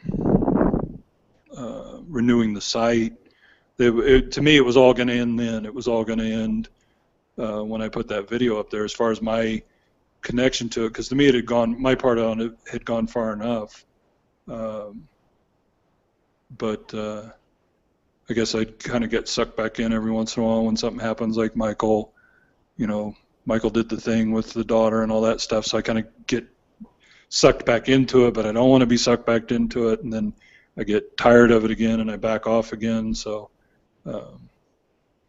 But yeah, I mean, it's funny, you go through all the time that I've been doing this, and to me the most active time was way back, between '84 and '94 probably. I mean, to me that's when the most real and whatever stuff was going on. And then probably in '96 when Dad died, that's when it kind of faded and became less relevant. And then the movie came out in '99, so then all of a sudden the message boards start lighting up and things start happening again, so I kind of get sucked back into it again, and then it fades away. And then in 2003 I started the Andy Kaufman Lives website and kind of get sucked back into it again, and then the 20th anniversary in 2004, so I'm we're kind of going along with that, and things are happening. And then 2009 with the kids movie, Chris Maloney's Kaufman Dead or Alive movie, there's kind of a little peak in interest and things kind of start getting going again there, and then the press conference crap and all that, and then it dies out again. And then really when I had the heart surgery and was more focused on trying to get better and recover from that, I really, really wanted to get out of it. So that's when I put together the video and it's kind of got this suicide vibe to it with the pill bottles and the thanks mom and dad crap and all that stuff. And that kind of was just, to me, it was like that was going to be the end. That was definitely going to be the end. And like I said, I had no intention of renewing the website. Just easier than the mom and dad part, huh? Just kind of. Do what? That was just theater about them being your mom and dad, Andy? Yeah, I mean, that's kind of the way the story went, and was the story of the day, but that was supposed to be kind of like to me, that was kind of the end of that. And I got away from it. I don't know if you remember, but yeah, I mean, I got away from it for, it seemed like a year or two there. Maybe 2 or 3, yeah. Yeah, and then the Michael stuff with the daughter, couldn't help but kind of draw me back in as far as kind of getting involved again. And now I've, was interested or kind of, was around for that, and then tried to get out of it again, and I don't know. That shocked me because he's always adamantly kind of acted like he was dead, and when I heard that, I thought, what? Well, I mean, and that's what interested me about it, because to me, when Stanley died, he was definitely.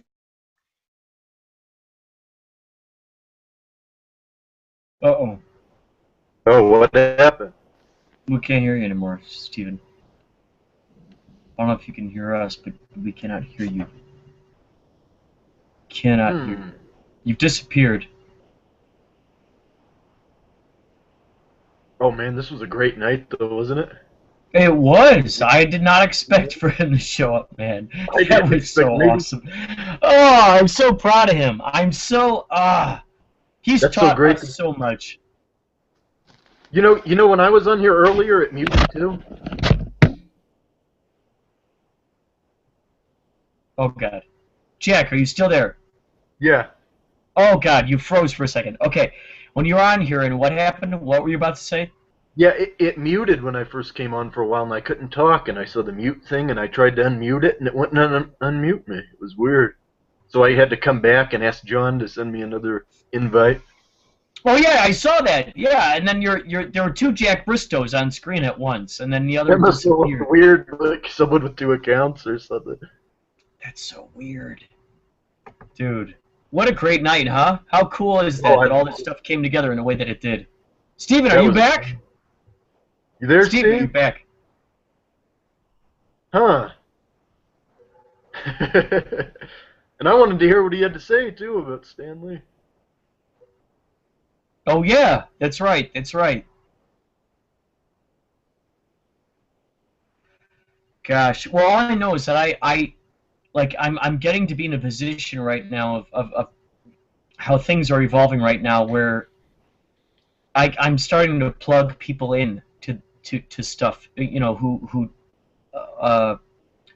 where they're able to utilize their passions and their talents, particularly creatively. And I know Steven has a background in, acting and production, video production, all that jazz. Like I love this collaboration. I think this is phenomenal. And in addition to this, I'd love to be able to get him paid to do what he loves to do. Oh, so he doesn't have to. Yeah. Oh, yeah, man. I crashed again. Oh, hey. I do agree. We probably shouldn't get done with this, but whether I was on a tangent, and I don't know where you guys lost me. Kaufman and Michael Kaufman? Yeah, Stanley died. So in my opinion, that obviously, and that's where, to me, it was a great place for me to really get out of it. Was when Stanley was, obviously dying. He was in very poor health and stuff. That's time for me to go, because, in my opinion, once he died, then that was going to free up people to start, getting dangerously close to, talking about it, which is what Bob and Lynn's book is, dangerously close to talking about it, and what Michael did with his little thing with the daughter being, and that's all because Stanley died. None of that would have happened if Stanley hadn't died and Stanley was still alive today. In my opinion, that book would still be waiting to be written or released, and Michael would not have done the thing with the daughter. So did you think Zamuda and Lynn, they kind of respect Stanley and didn't want to set him with the butt? I think fear is a better word. Oh yeah. They feared him. There was, in my opinion, they weren't going to, none of them are going to cross that line, especially when Stanley was alive. But I don't think now. I mean, where they're just going to go out and flat out say, Lynn is never going to go to the police or authorities or whatever magical thing you want to say. She's never going to walk into a police precinct and sit down and say, I have to tell you this, I have to get this off my conscience. I don't think that's ever going to happen. And and Bob's not going to do it because he's going to do the closest thing he can, which is what he's doing now, the book, and if he follows through with any of this making it seem like Andy's back or the Tony Clifton stuff or whatever. But it's kind of funny because, I don't know, now I'm just being sarcastic and slamming on Bob. I was going to say, the boy who cried wolf, he can't even go on national radio and say that. Sorry, that show I went in 2010 even, he was acting like he was going to come back then. He said it so many times. Well, yeah, and he, I don't know what obviously I can't speak for him. None of us can. I don't know if he thinks Andy may be alive and have changed his mind, because he knows that's the thing. He's never, the whole thing is Andy died when his name and social security number and all his official documents that make us whatever we are in the eyes of the government, social security number, birth certificate, all that stuff, when that stuff dies, it dies. And that's the way this thing was done, in that, he's dead. There is no coming back. There's no nothing. And, those people know that. So I wouldn't know if Bob thinks he would change his mind, or if it is Bob's, publicity. It's his wanting, him doing his part to make sure people are questioning it, which is, that's all I've ever done. That's all I do. That's all I think, it's, you've got to make people question it, because if you just stick it in their faces, they're going to say, oh, that's stupid, or that's impossible, or whatever. But, so, is Bob doing it, one, to make money? I wouldn't know, or for the attention? I wouldn't know, but I would say definitely a big part of it is, he's doing his thing to make sure people question it and wonder and ask and all that stuff. And who knows? I mean, maybe deep down he really wants to trigger an exhumation, and he knows going on a radio show and, hey, I'll, get some shovels and let's go dig up. He knows that realistically that's not going to lead to anything. But maybe by talking about it and getting people questioning it and getting these things to happen and this thing to happen, that maybe, who knows, maybe something will happen. I don't know. There he goes again. And I think Bob is human. He's normal. I think, some of it's ego. He probably wants to make the Tony Clifton story. He wants him to come back. Yeah. I mean, from his point of view, that would be kind of to do. And I, he's human, so he's got to be frustrated. Michael's got to be frustrated. Lynn's got to be frustrated. It's frustrating to think that, what a shame it would be if this really did fade away, which is, once again, goes back to my involvement in it. It's like it can't fade away. It can't just go away and then just be old stuff that Andy did and people watch it on YouTube and say, oh, that was funny. I mean, the fake death can't go away. So I don't know, because I mean, not that that wouldn't be magical irony for him to go through all that and then have it just kind of like disappear and nobody question it. Kind of like Jesus dies and then he comes back and nobody's there to greet him outside the cave, and the whole thing was a big disaster. So it's crazy to think, what if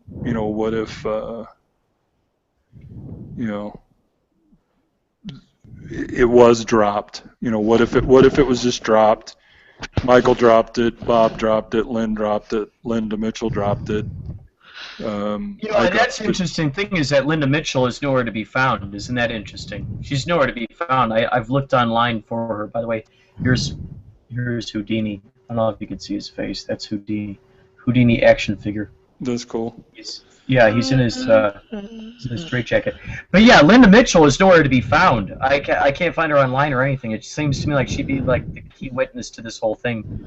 And but if you were but if you were the key witness, you wouldn't necessarily want to be found, especially if it's something that you were kind of finagled into and coerced into. If you were, if your brother came to you and coerced you into committing a crime with him, and now you're sitting back wondering, okay,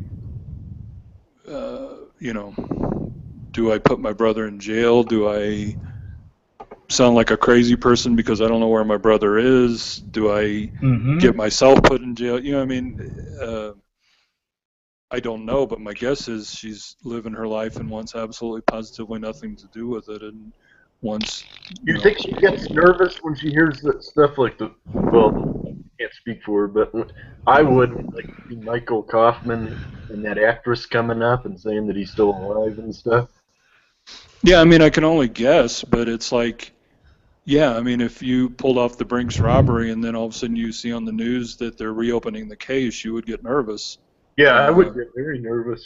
So yeah, I'm assuming she would be concerned that, because if it ever reaches the point where the casket's exhumed and all that business, it's going to blow up, and there's going to be key people that they're going to come to for answers, and they're going to have some answers, and they're not going to have other answers, and it's going to be a mess. And I can only assume she wants that as far in her past and wants nothing to do with it.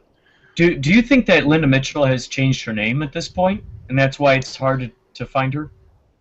I don't know. I mean, I know nothing about her as far as if she's married. I know she's around. I've seen, for some reason I was aware she had a Twitter at one time. Wow. Yeah, but I don't remember why I was aware of that or something. But I know she's still alive, but beyond that, as far as is she married, does she have a different name? I don't know. Yes. It kind of reminds me of This Is So Different, but one of the Manson girls, like Linda Kasabian, or whatever her name is. I don't know if I tried looking her up for an interview. I can't even remember. I think I was just curious and wanted to see where she was living, because she's the only one that got off because she didn't really have anything to do with it, but she still knew him. So kind of guilt by association, but you can't really find anything on her. On the thing, like maybe she just, in a way, helped commit a crime and stuff, and they just don't want to be found, or. Oh yeah, I mean, because you have to step back and say, okay, this is real. This is a real life situation, and does she want to be connected with that anyway? Does she want people finding her? Does she want people bugging her? Does she want, privacy is an important thing to a lot of people. I know for me it is, and just because if she truly wasn't that involved, she doesn't want people coming to her and accusing her or harming her, or trying to take out some kind of anger on her or revenge on her. And so I would almost think somebody like that would want to be in witness protection or something. Yeah. I was going to ask you, that book, King of Illusion, did you write that? Because I was hearing some people telling me that maybe you didn't write that. No. I think I know who did, but Oh, okay.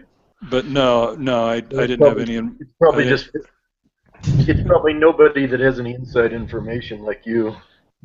I mean, I got the book and I saw that it was, I think they pretty much just took Deep Mouth's tweets and redid them and pictures and stuff. And I mean, it was funny. It was cool. It was what it was. And there were telltale signs of, like I said, who I'm 90% sure was behind it. But it wasn't, I don't think it was I don't know. I mean, I never gave it a whole lot of thought. Like I said, I bought it just because it was a cool thing. It's a cool thing to have on my bookshelf, and it was. Right back 1 second. Where'd your picture go? Whose picture? What? Oh, I see it up on my screen. So, Steven, with your background of production and all that jazz, like things are really cooking right now for me in like concerning movies and such. And I know you have a background with movie production, and I really would love to be able to involve you with these things. When it comes time, like I would love to be able to plug you in with whatever special talents you have and stuff, because I've known you for so long. Like I would just, rather than having a job at Toys R Us, for instance, or these odd jobs, like you've taught us so much that I really want to be able to plug you into this stuff. Well, I mean, I appreciate the thought and the sentiment behind that, and like everything else, I wouldn't give you a yes or no answer just because I don't know what the future holds. But anything like Toys R Us or anything I do like that, those things are for exercise. Those are things to something that'll get me out of bed and get me moving in the morning. It's I don't need anything in particular. I'm pretty much set. I don't know where I'm going with this other than the business about my quote unquote show and all that stuff. I mean that stuff's true. I mean it's real. I invest hundreds of hours a month in that stuff, and I'm very much doing my own thing and enjoying what I'm doing, and it's for a purpose different than what I guess people are used to. It's not for anything now. It's not for any kind of monetary gain now or ego gain now or whatever. It's literally something that is designed to be part of the future, and I invest my time in that. So I understand what you're saying, and I appreciate that, and I'm not giving you a yay or a nay now, but at the same time, I have no needs and no wants, and I'm actually pretty busy with what I do, and so thanks for saying that, but I don't I don't really have I don't want to say I don't have any interest in it, because that's I'm not saying I don't have any interest in that. I'm just saying that that's good for you and enjoy what you're doing and all that, but I don't go out and do anything like that, I guess is a good way of putting it. Well, let's say, for instance, if I found myself in New Mexico filming something, I mean, would you be someone that I could, if I wanted to, get you involved with something? I mean, is that something, that could possibly be something that could happen? I mean, just on the surface, I would have to say no, just because, I guard my privacy, and have no interest in, I don't have a good answer for that other than, to let you down gently and say no, I don't do anything on camera and that is outside of my projects, and very protective of my privacy and where I live and that kind of crap. And I'm trying to say all this without sounding spooky or sinister or whatever, but you know, it's flattering, and I appreciate the thought behind it, but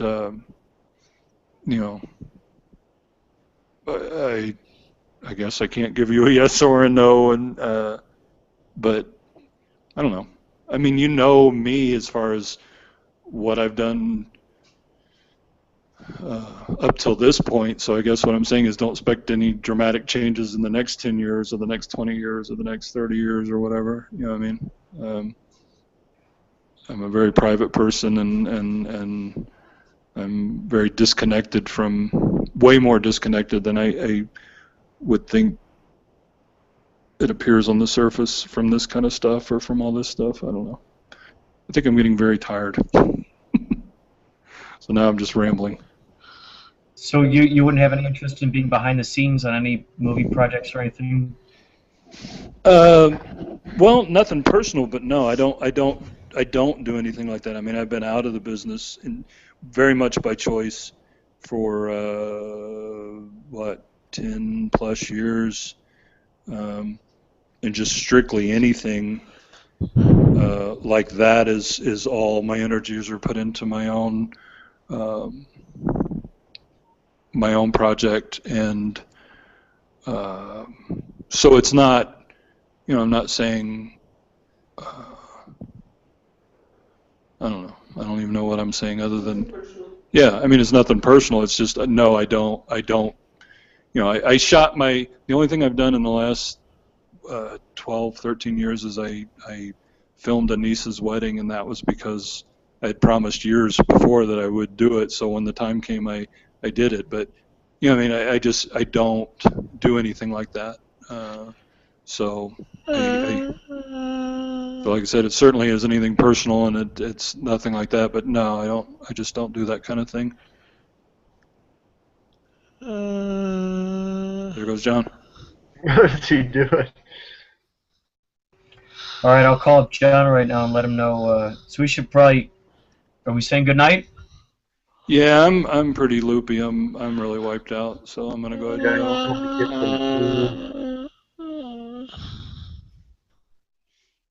Okay, well, I'm calling John right now. We'll see if his phone rings. It was a lot of fun talking to you guys, and thanks a lot for calling in, Steven.